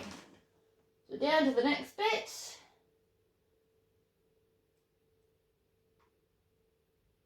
So now we're going to grab our main lining panel. So we're up to attaching it onto here. Yay! I'm going to remove the clips out of my way. Because this is a big piece, I'm basically just going to clear off this whole area I've got going on over here. Put everything over there because I've got, I know you can't see it on camera, but there's a lot of stuff on my bench in my way. Right. So this is what we want. And so these pockets are coming over to the end. So we're going to have them over here. Now the reason we haven't done anything with these raw edges over here is because that will be in your binding. So this piece that we just put on, this is going to attach it to the main panel. Because what else am I going to call it? Alright, so it says grab this. And then we're going to binding edge.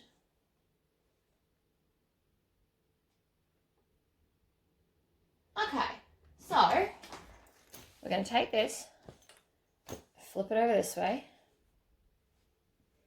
and stitch it down. So the idea is that this needs to reach this edge over here. So we need to be able to get to here. So if you want to, you could even clip this. I'm just trying to think of the easiest way to do this. And so I'm going to start by basting the bits I know I can do, which is this side.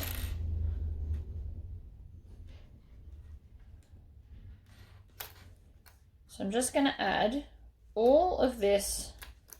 It's going to undo my accordion fold that I did, but that's okay. So I'm going to base all of these raw edges into here. Now, where your two pieces are, you want to make them flush and even. That needs to sit where it needs to sit. All right? You don't want to have it so it's gappy. You want to have it so it's all nice and smooth.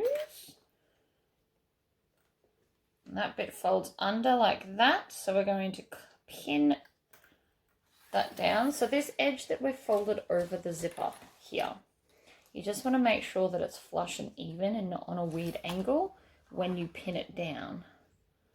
Mine's still being a bit weird. So you just tuck under that edge, and then again, we're going to clip it. And the reason I'm starting with this edge is because it's the easiest one to do. Right, and then we want to line up the zipper again here.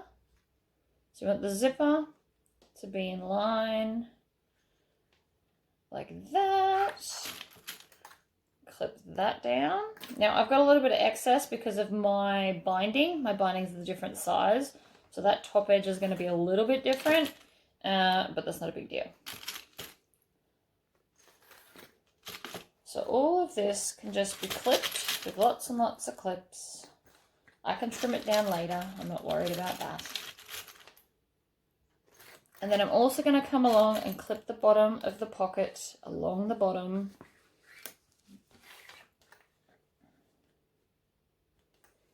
There we go. There we go.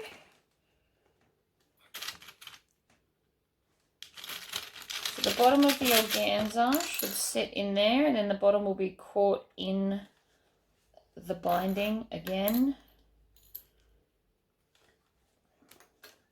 So now we're just up to, so I've clipped all three sides, so now I've just got to deal with this raw edge. So the way I'm going to do that is quite simple. It needs to be tucked under, because this, oh, actually, sorry, I lied. Unclip your bottom. We need to go back to the accordion style.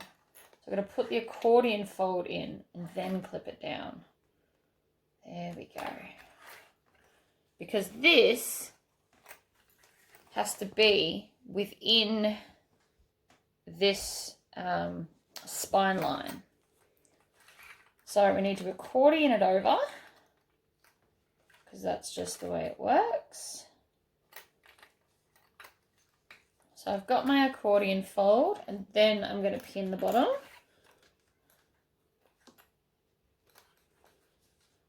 Like that. There we go, that's better. So this, I don't have to worry about this. I just need to make sure I'm going to pull this over so that I'm going to have enough room. And then just these three need to come over. So this zipper needs to go a little bit further past. So that my zipper, I want my zipper to be smooth here. So I'm just going to move this top bit over until it sits smooth with my accordion style bit. So again, I can clip the accordion part, and you can zip this zip all the way up. It actually can't come off because of our stopper, I guess you would call it. Okay, so now I've got all of that pinned. I just have to deal with this bit. So all I'm going to do is I'm going to tuck under the raw edge. You may want to iron this. I'm thinking I'm going to want to iron this. So I'm going to tuck under the raw edge, although finger pressing's working quite nicely.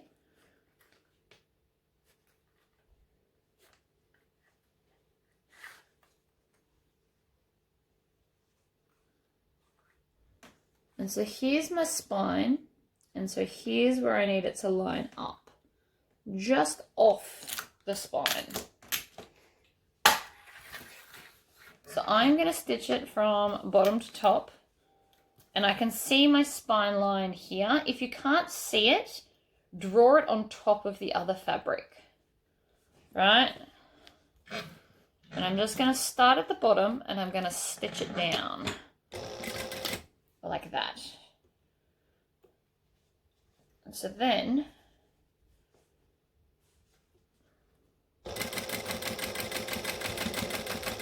so I'm actually not stitching on the spine line, I'm stitching beside it. So like just a little bit beside it though. Definitely beside it.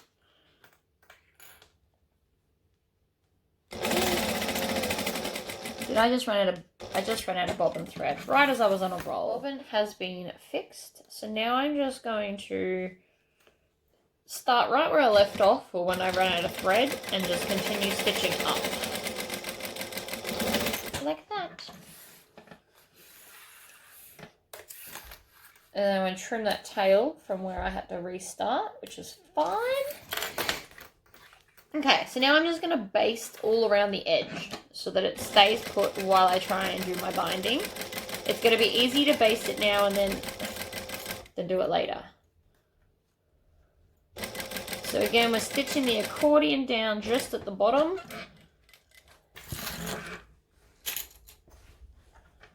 What the accordion does is it gives the pocket more space, just if you're wondering. So you can actually unaccordion it now and just push it all out of the way and stitch along the edge. Probably would have been easy to do it that way before, but whatever.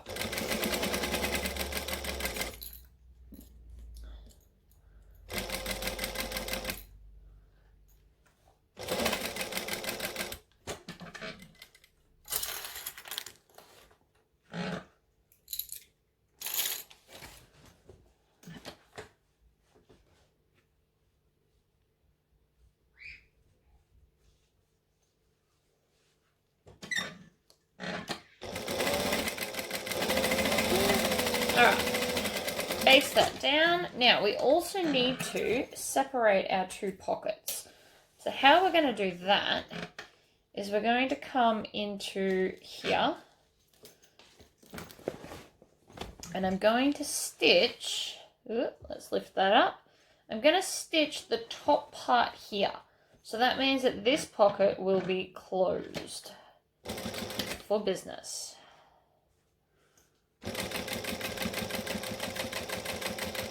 So I'm just going to go through my other stitching, and I'm going to zip that out of the way.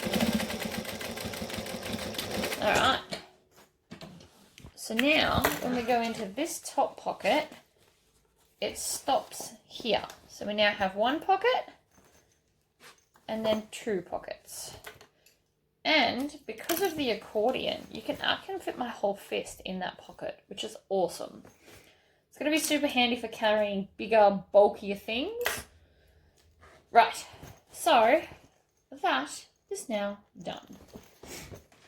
All that's left to do is, I mean, there's still a few steps, but what we need to do is we need to put our strap on so that we can actually close this. And then we're going to start joining everything together and binding it. So I have to pick what color I want. I actually think I might want to do a binding in this tealy kind of color, just because it's a bit fun. And it'll complement the pink nicely. And as you can tell, I hadn't really planned that far ahead because I'm not a planner, I'm a winger. No, not blue, teal. That's actually not bad. That's a pretty close colour. So I have this strapping that I bought. It was actually the incorrect strapping to what I wanted, but it has been quite awesome to have for these particular things. So we're going to come down and we're going to find where those parts of the instructions are because I skipped a lot. Okay, so I'm going to cut a piece of webbing. So there. Now this webbing, or strapping, or whatever, really needs to be melted quite quickly if I'm going to work with it. But instead I'm just going to tuck that end under and clip it so that I don't have to deal with that right now. Now I'm going to be using a press stud, like a cam press stud, like a plastic one. But you can also put D-rings on. So if you're going to do D-rings, you'd put 2 D-rings onto here and then we're going to stitch them down. Otherwise, you could do a press stud. You could do a magnet if you wanted to. I don't know. There's lots of options. But anyway, I'm getting a little bit sidetracked. So we're going to stitch this from here. So I want this to hang, so I want my end, because I'm using the press stud, my end definitely needs to hang over the end like this. So this is where I want it, and I just want like a little bit over the end. So I'm doubling mine over, and then I'm going to put a press stud through the 2 layers. So that's what I want to do. And then I just need to mark a line in the center and then stitch this out. So the idea is that I'm going to stitch it along here like this, but I'm going to not stitch it probably an inch from the end, and I'm going to have this overhang for how I'm doing it because, you know, I have to be different. And I did this on the color book with the press stud, and I think that the kids will find it much easier to use. And I just think it's pretty. So I'm going to find the center by folding this in half. And what this is going to do is going to give me a center line to work with. And then I can just place this in the center of the center line and off I go. On my merry little way. Like that. So that's now where I want to pin this, or place this, or whatever you want to call it.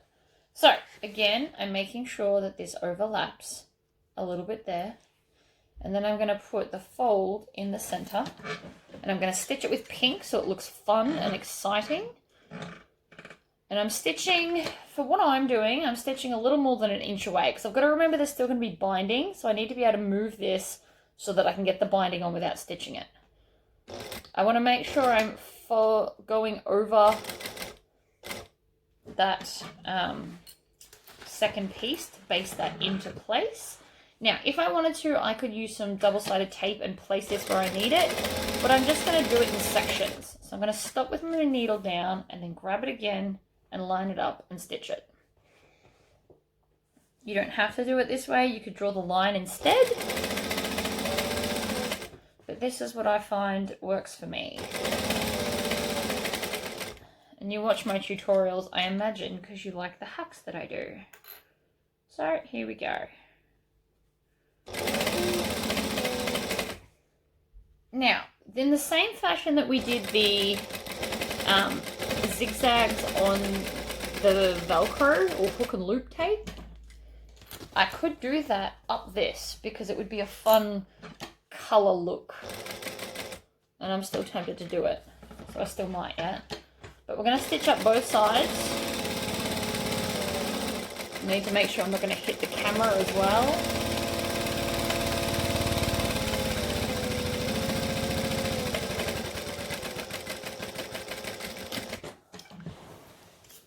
Alright.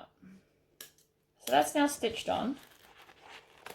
If I want to make this look more fun, I could definitely do some zigzags. But I think it's good. I think we're good.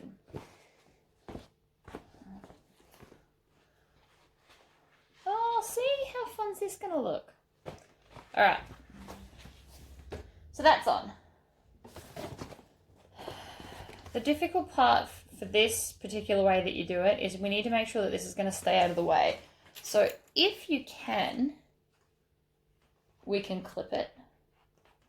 So you could even, because I've done it so far away, you can even just clip it like that. So there's going to be out of the way. All right. Now, time for some clipping. So we're going to line our two pieces up with the wrong sides together because this is now how we're going to baste it. And we're going to stitch around the edges at 1/8 of an inch. And then I'm going to draw in my spine bits, but I'm going to leave the top open so that I can get my heavy cardboard in the same sense that we did the insert page. That's what we want to do. So I'm just going to come along and I'm going to take my time to make sure I'm pinning this correctly because you really want this to line up and you want to make sure it's not going to be crooked because it'll be harder to bind. So it doesn't matter how many clips you use. I'm going to use heaps to make sure that it's nice and lined up. Lots and lots of clips. I know you can't really see me. Let's see if I can do this on the table for you. So I'm starting with the long bottom. We're going to leave the top.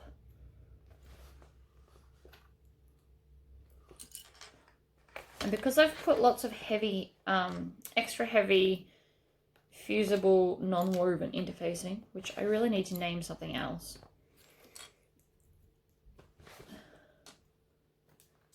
Because I've put lots of that interfacing in here,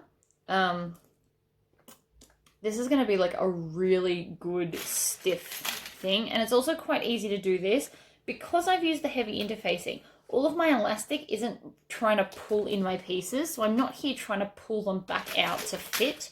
It should all just fit nicely. But just to be sure, I am still pinning everything or clipping, basting, whatever words we want to use today. Because I just want to make sure that everything's going to be awesome. And I haven't basted the bottom of this pocket right here, so I'm just going to clip it where I want it. Like so. And then same with this one. I want to spread out those, I guess, ruffles. Gathers. Whatever. Okay, so now I'm going to come and I'm also going to baste this side, and I want to make sure that my accordion section is well and truly out of the way. And then we're going to clip up the side. Now, because we have basted one to the other, so all the accordion pieces are basted now, so it's just a matter of putting one piece to the other. And I'm going to switch it over to the back and then trim off any excess I have here, of which there isn't much, but it's just going to be easier to see where I'm putting everything. Like that. And we can just pull these pockets so that they're out of the way. Right, so we're not doing the top. We just want to do the sides and the bottom. And then we're going to do the spine lines. So I'm going to start here. And I want to make sure that this isn't in the way while I'm stitching.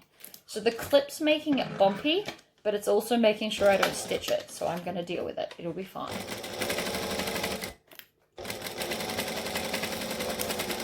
So I'm just basting 1/8 of an inch because I don't want to see these stitches in my binding.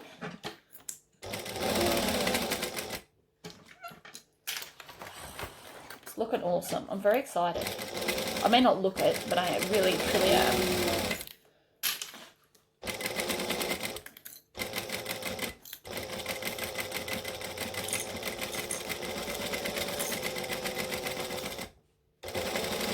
Just basting down those gathers and pulling off the clips, but I'm going to clean up the clips as I go so that they're not in my way. There's nothing worse.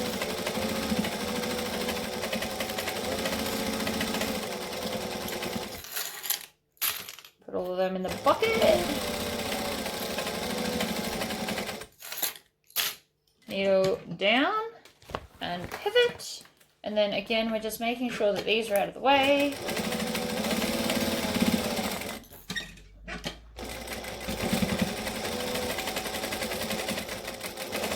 And we're there. I still backstitch even though it's a basting because I just habit, I guess. Okay. So now we're going to come along. I'm going to take this off because it's in the way. We're going to stitch all of our spines. Now, I can't see my spine line here. So I'm going to take a ruler and my friction pen so that it's not a permanent mark. And I'm actually going to re-rule the line on top so that I can see exactly where I need to stitch. And I'm going to do the same for all the ones I need to see. Some of them will be fine, some of them not so much. So this one's got one, that one's got one. I can see the rest, so it was just those two I needed to do. And I'm going to stitch from the bottom up. Because I've already sewn this edge, that's where I want to start. Oh, I already heard that's got an issue and I only did one stitch. When in doubt, just chop that bit off and go again. Alright, tail's behind us. Start here. I'm going to back stitch. And I'm going to work very slowly because there's going to be a lot of uneven surface. Because of all the gathering and the bindings and everything. So I'm not in a hurry to do this because if you do it too fast you'll slip off and you'll have like a crooked line and it's going to be noticeable, right? Because the lines come through the other side as well. Okay. Next up, this one. So I'm just going to work right to left, which I know is not necessarily normal, but what are you going to do? Okay, so I'm just maneuvering these gathers so that they're where I want them to be.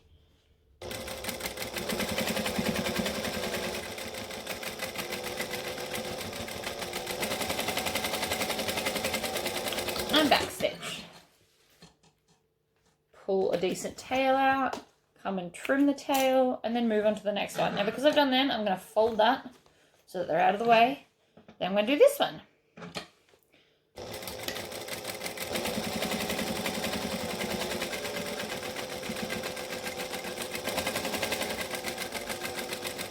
And backstitch. And trim the tails and do the next one.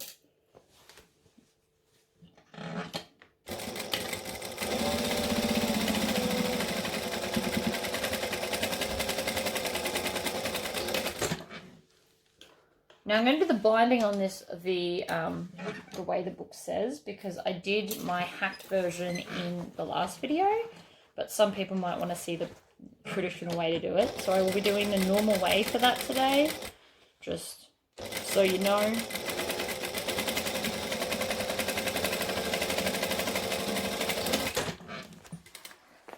So if you are a quilter, it's the same way that you bind a quilt. Alright, last section. So I'm just going to keep rolling this up so that it fits in my throat of my machine, which for anyone that doesn't know, this is called the throat. Quilting machines are called quilting machines because they have a bigger space so that you can get a whole quilt in there.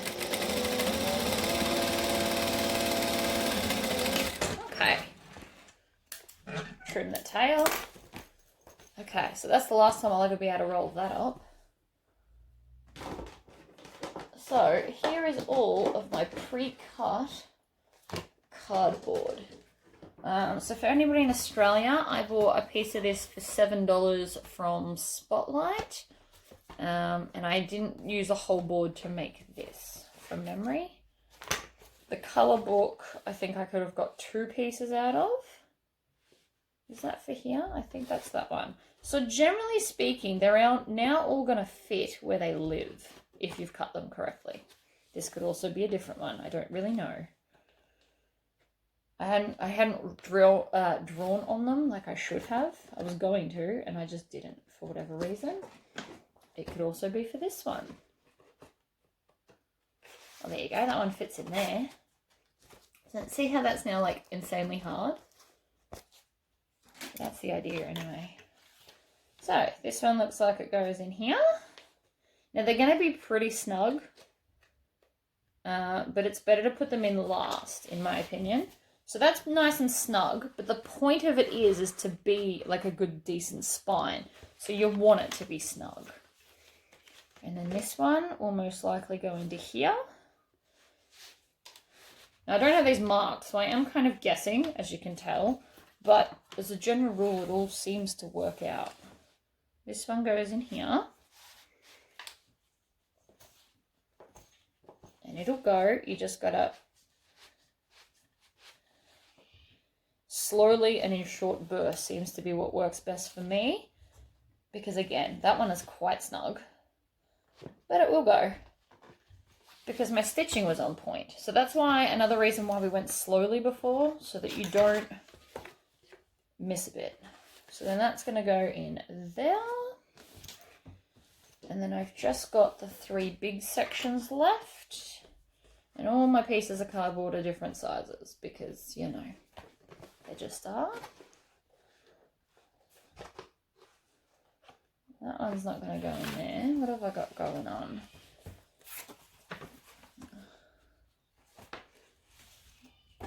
Okay, this one goes in here. Which means this one goes in here. This is again where you really need to measure and make sure all your lines are on point. Alright, so far, this is now nice and stiff. Look at this. Ha ha! The only issue I'm having, weirdly enough, is this end one. I think I've cut it just a little bit too big, or I've misruled a line somewhere. So what I'm going to go and do is I'm just going to go and use a rotary cutter and trim this down. So I'm just going to go and cut probably a 1/4 inch off. So I'm going to hit pause. Well, actually, I could do it here. Actually, no, I can't because my cardboard scissors aren't here. All right, I'm going to hit pause and I'm just going to cut off a little bit, and I'm going to cut the bit where I've ripped it. Not that that's going to make a big difference, but, you know, then you won't see it. So I'm going to cut this down to make sure it fits because I've cut one a little bit wrong. And I'm also going to make the binding while I'm off screen because I haven't made the colour for this yet. And then we will finish up and bind it. All right, guys. So I have chopped this down and I changed my mind and decided to go with green because there is a little bit of green. And so I'm kind of just picking up all the colours off this now. Whatever. It's going to make me happy, so it's fine. All right.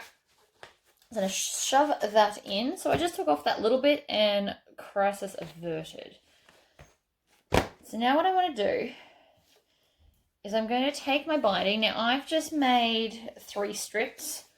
So I'm going to do the big one first and then I will do my book last because if there's not enough here, I'd prefer to run out on something smaller rather than something larger. So what I'm going to do, I've double folded it to make my life easy, but now I'm going to open it up like this, and I'm going to leave probably, whatever that is, what's that, 3 inches. I'm going to leave 3 inches at the start and actually start sewing here. Now, it doesn't really matter where you start and stop, just try not to do it on a corner. So I'm just going to stitch in the ditch of my binding, making sure that the binding's touching the edge. So I'm going to stitch and then back stitch, because I always back stitch. We're going to lock it in, and I'm really sorry if I knock the camera with this. In fact, I might move it now so I don't. I'm going to come over to here. There we go. Now I won't knock you. So I'm just going to stitch. I'm going to hold it in place as I go. And I don't want to stitch too fast. And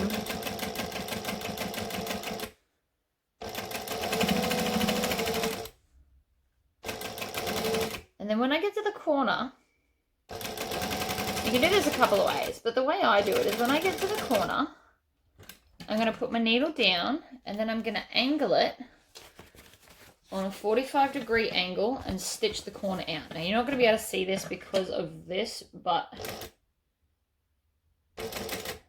I'm going to work on that for you.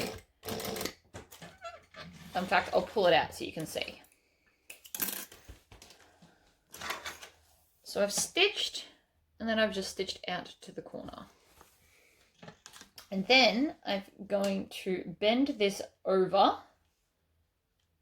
and continue around. And so what this is going to do is it should miter my corner for me from memory. I haven't done this in a while though, so bear with me. I'm also going to make sure that I'm pulling the accordion parts of my pockets out of the way. Yeah, that worked. I was correct. I love it when it works.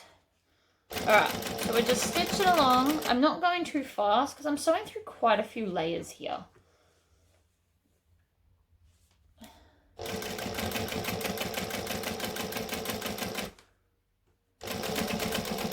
So I'm getting to the corner, and you can just kind of eyeball the corner and then accordion out. Angle it out. So the idea is that when I bring this over, see how my corner just miters itself when I pull it round? That's what we're aiming for. So now we're going to twist. I'm going to line that up against the edge and we're going to continue on.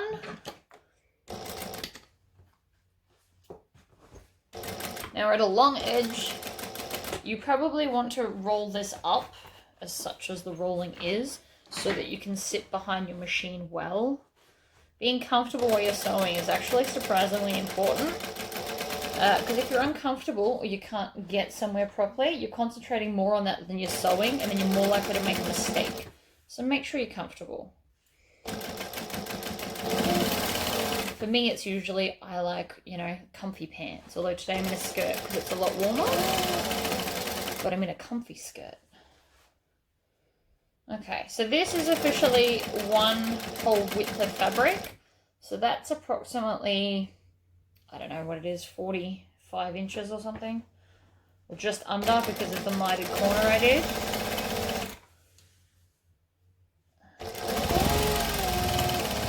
Continuing on. Now I should have a good bobbin to do this, so we should be right. I'm still going to go out on the angle on this corner. I'm not sure if it's necessary. I've never done less than right angles, but it's worth it so that I can change directions and get a nice point going. See how my stuff isn't moving? It's because I've got to pull that out. I'm not chopping off these tails though, because I find that it's going to be easier not to. Alright, so we're going to just stitch from there to here. You can probably even just stay needle down and then angle it all. But I don't think I'm going to get a nicer angle, so I'm still going to do my angles. I just said angle a lot. So I'm still going to run off the edge at kind of a 45-degree angle so that I'm getting like a nice sharp turn. And then we're up to here, so I need to make sure that that's tucked under. It's very important that you don't stitch that or you'll wreck it. You don't need it in your binding. It won't work out for you, I promise.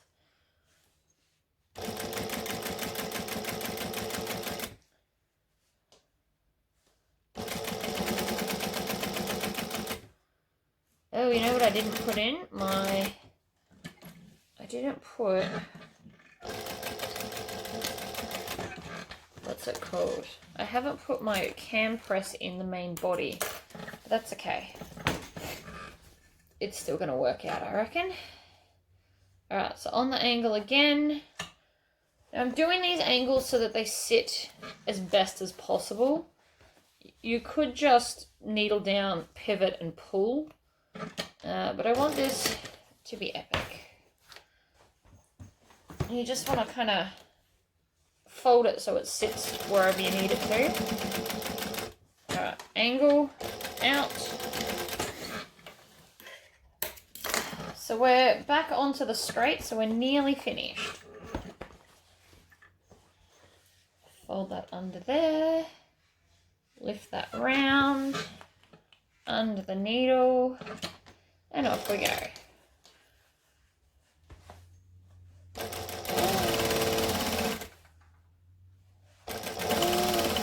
It's one of those slow and steady wins the race kind of deals again.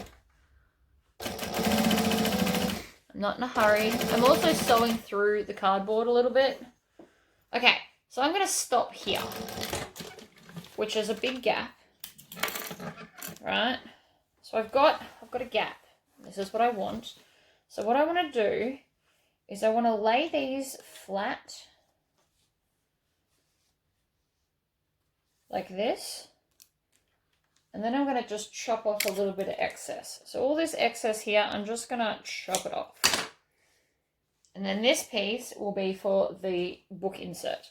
So now that it overlaps like this, what we want to do is we're actually going to, and this is going to be a little bit tricky because it's not a quilt, so it's not as flexible. But the idea is that we're going to sew it together. So I want to go from here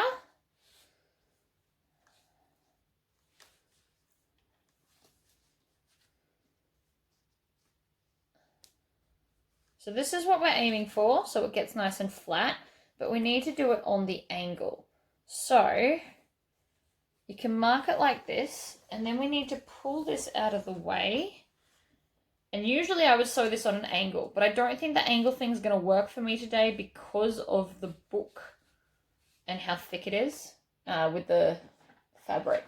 So I'm actually going to change the way I'm going to do this. I'm going to chop this one shorter. And I'm going to lay it like this. And then pull this, or attempt to pull it out of the way and stitch it together with that edge. Which is proving tougher than I imagined, but it's because the book's stiff. With a quilt, you can kind of bend it and maneuver it a bit better. But that's okay, I'm not giving up. I should have done this more at an edge. So like here would have been smarter, but it's done now. So, since that's not going to work for me, we're going to do a plan C. Because I don't feel like making it difficult. So all I'm going to do is I'm going to fold this edge over so that there's no raw edge on the outside.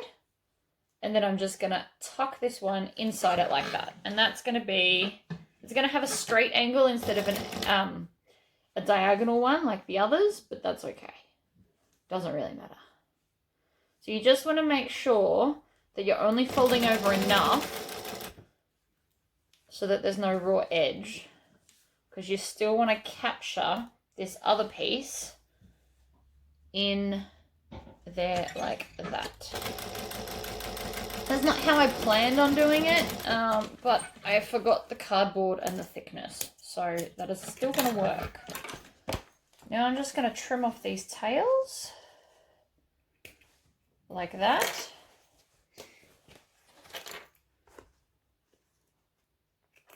And I'm going to cheat for the insert. I'm going to do the insert my other way. So I'll do both of those in this video. But because of all the angles, this is what is going to look best for the sewing book. So now all I do is I fold this around to the other side like this. And then if you're new or beginner sewer, we're then just going to grab some Wonder Clips. So I'm keeping one of those, I'm keeping the raw edges in the middle, and so now I'm just tucking this around and clipping it in place. And then we're just going to top stitch over that. So you want to put, you're going to need a lot of clips, I reckon, but use as few or as many as you like. I could probably do this without clipping, but that's not really teaching you anything. So we're going to just pull that corner, that miter corner around so that we get that nice angle. And I'm going to trim off the tails at those corners. Continue clipping around. And then I want the mitered corner to go in the same direction on both sides. So I'm going to imitate it and then put a clip directly on the corner, like so. And so that is now one complete clipped section. So you just want to make sure that the stitches, the edge, the folded edge is going over the stitches so that you can't see any of the raw edges. That's pretty much all we're doing here. So this is going to require a lot of clips. I could potentially maneuver this around, but this might be quicker. I'm not sure. Either way, we're going to do it this way.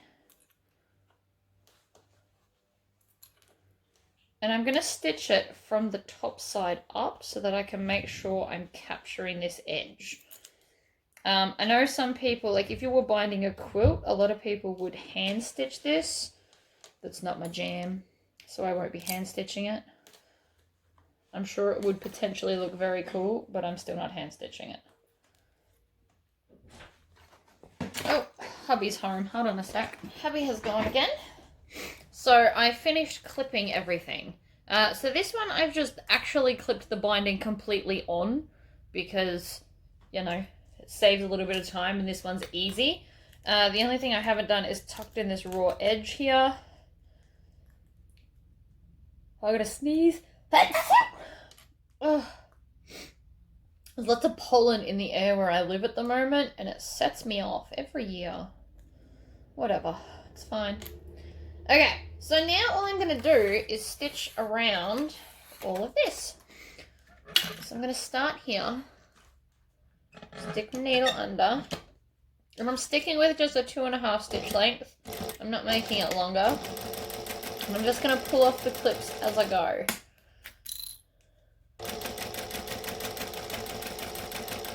I'm going slowly because I don't want to run off the edge or anything. It's not what we're trying to do today. If you're on a domestic machine, I would highly recommend using a walking foot if you've got one, as this is very thick. So needle down and pivot like always. I know you're sick of me saying it, but I say it for a reason. It's because it works.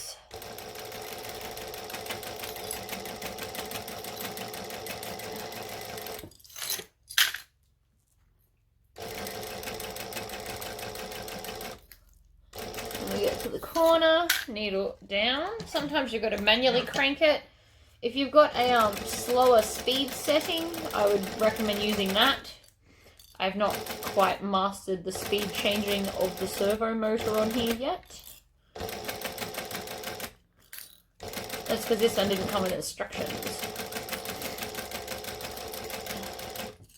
Alright, needle down, pivot. Now before I do this last edge, I'm going to trim off those tails so that they're completely out of my way, and then I can just sew this last little bit. I'm going nice and slow. I'm not in a hurry. I know this video is long, but I'm okay with that. Okay, so that is now our insert board complete.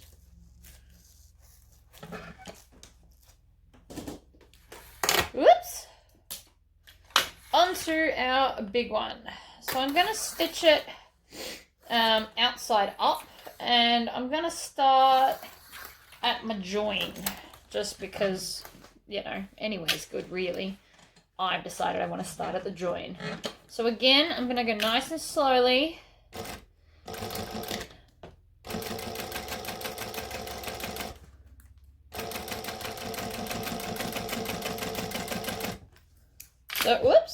so that nothing shifts.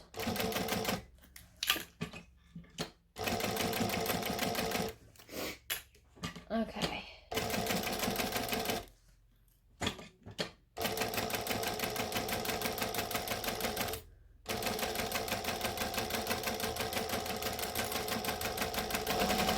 I'm not speaking much because I'm concentrating, so sorry about that.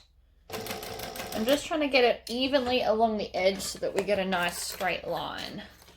I would highly recommend matching your thread as best you can, but I only have one shade of green, so this is all we get.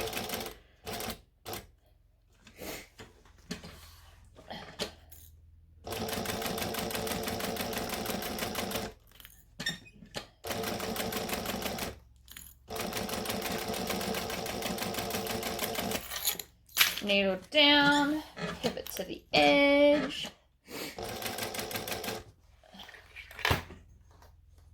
Fold it up any way you see fit to get it out of your way. Needle down, pivot again. We're nearly halfway. I mean, you can go faster, but you're more likely to make a mistake.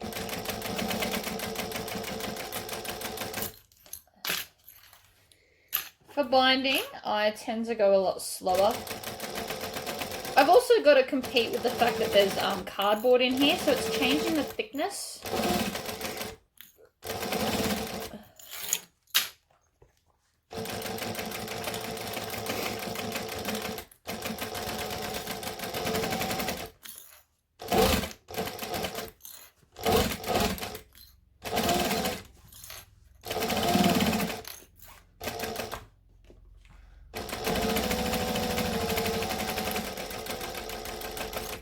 Oops. And then you want to make sure that that edge doesn't fold out of the way. Remove the clips again. Now, I also want to make sure that I'm pulling those pockets. You might want to stitch it from the other way to make sure that you're pulling those pockets out of the way so that you're not going to stitch your accordion part shut. We went to all the effort to make them. You want to make sure that they're going to stay there so that you can have extra space.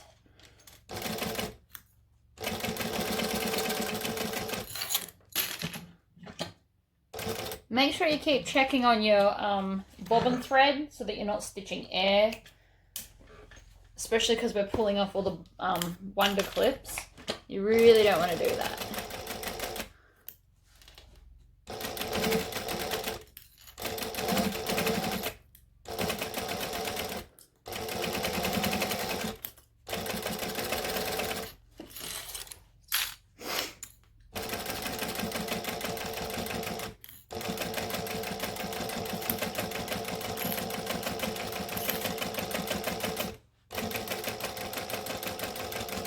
Back stitch, and then trim off those tails. And look at that, how cool is that? So now all I have to do is add my cam presses, but that is awesome. So it's nice and thick, as you can see. So it's going to fit everything in it well. We can add in our accent panel. So obviously we do it this way, like that. Oh, I love it. All right, so ta-da! All right, so I am going to get my cam press and my hole punch. And I need some, I don't know what colour I want, we'll just grab the whole container, pick it when it gets here. So I've got, I don't know what colour actually, ooh, I've got like a nice lime green here. So I'm going to use, that's my last set, so I'm going to use them. And I also, in my container, I also keep the cam dies. So you get 3. So you get one base and then a top and a bottom. So we need that. so the first thing I'm going to do is punch a hole on my little tab. So I want it close to the edge, but not all the way to the edge, because I want to have a little bit to actually grab onto in front of the tab, if that makes sense. So I'm going to hole punch it right there. And then take these out. And I'm going to push it through the holes. And then I'm going to put the male one on. So the male one is the part that sticks out. And then in my other cam press, I'm going to put the dies. So these ones, the one that I'm unscrewing now is the rivet set. And so then I want the one for the male, which is that one.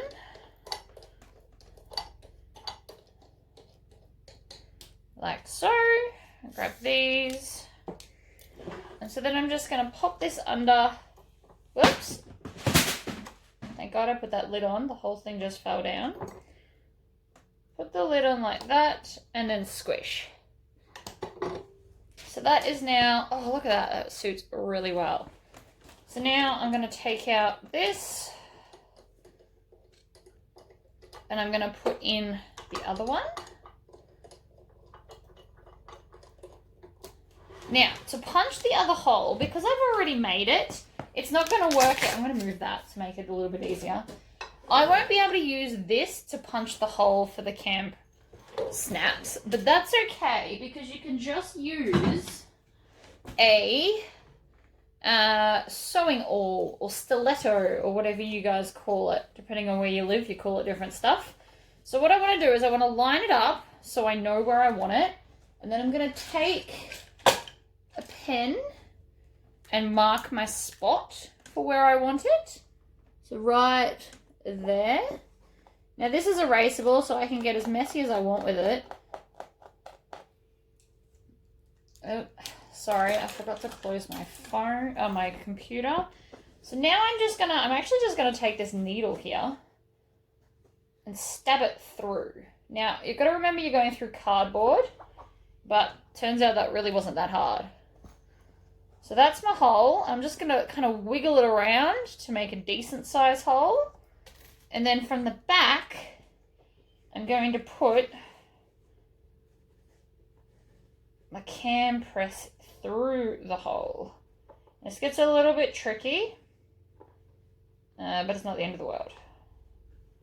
If you plan on putting a lot of heavy stuff in your thing, you could actually put 2 straps instead of 1, which would give it a different aesthetic and be super cute. Where is that hole? It's very hard to find holes from the back. I've never been great at this.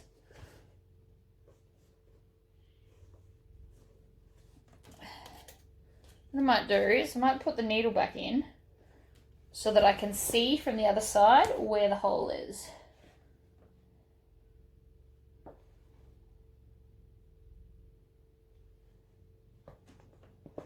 And then I'm just going to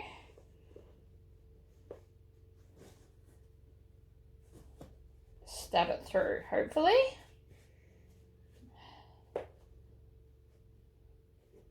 I should have put this in earlier, but it was easier to map it out now instead. All right, that's being really difficult for whatever reason.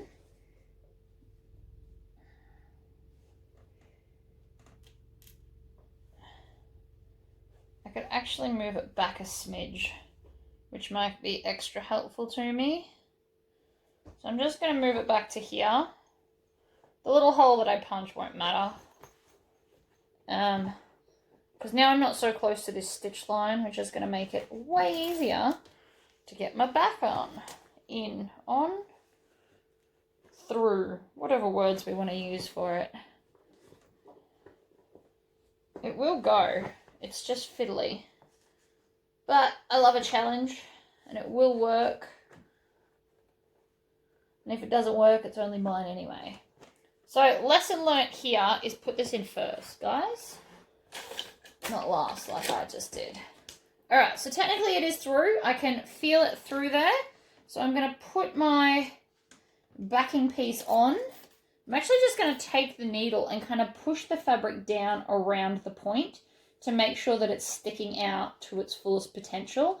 Because if it's not sticking out all the way, you won't get your backing on. As much as that sucks.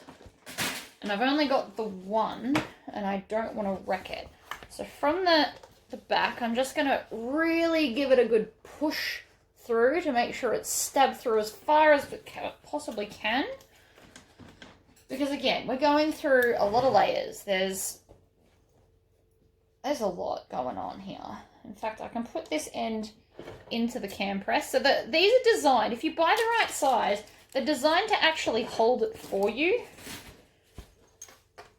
Which again makes life a bit easier. And then I'm going to have more issues because now it doesn't want to go through that way. So, right, definitely do this before you put your cardboard in, guys. Even if it's just this bit, you don't put the cardboard in.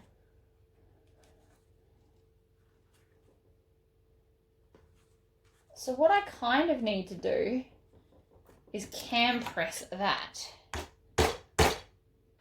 I don't think that's going to quite work out, but I have managed to now push the point out. So I'm going to do this off camera because it's going to take me a while. I'm actually going to maneuver this cardboard to get it up into my cam press. It can be done, but it's going to be super awkward to watch. And I don't want to teach you bad habits. But I will get this on, and then I will show you the finished product with everything in place. So that took me a little minute, but I got it in. Took a little bit longer than I thought, so I'm pretty happy I didn't record that. But voila, guys, we are all done.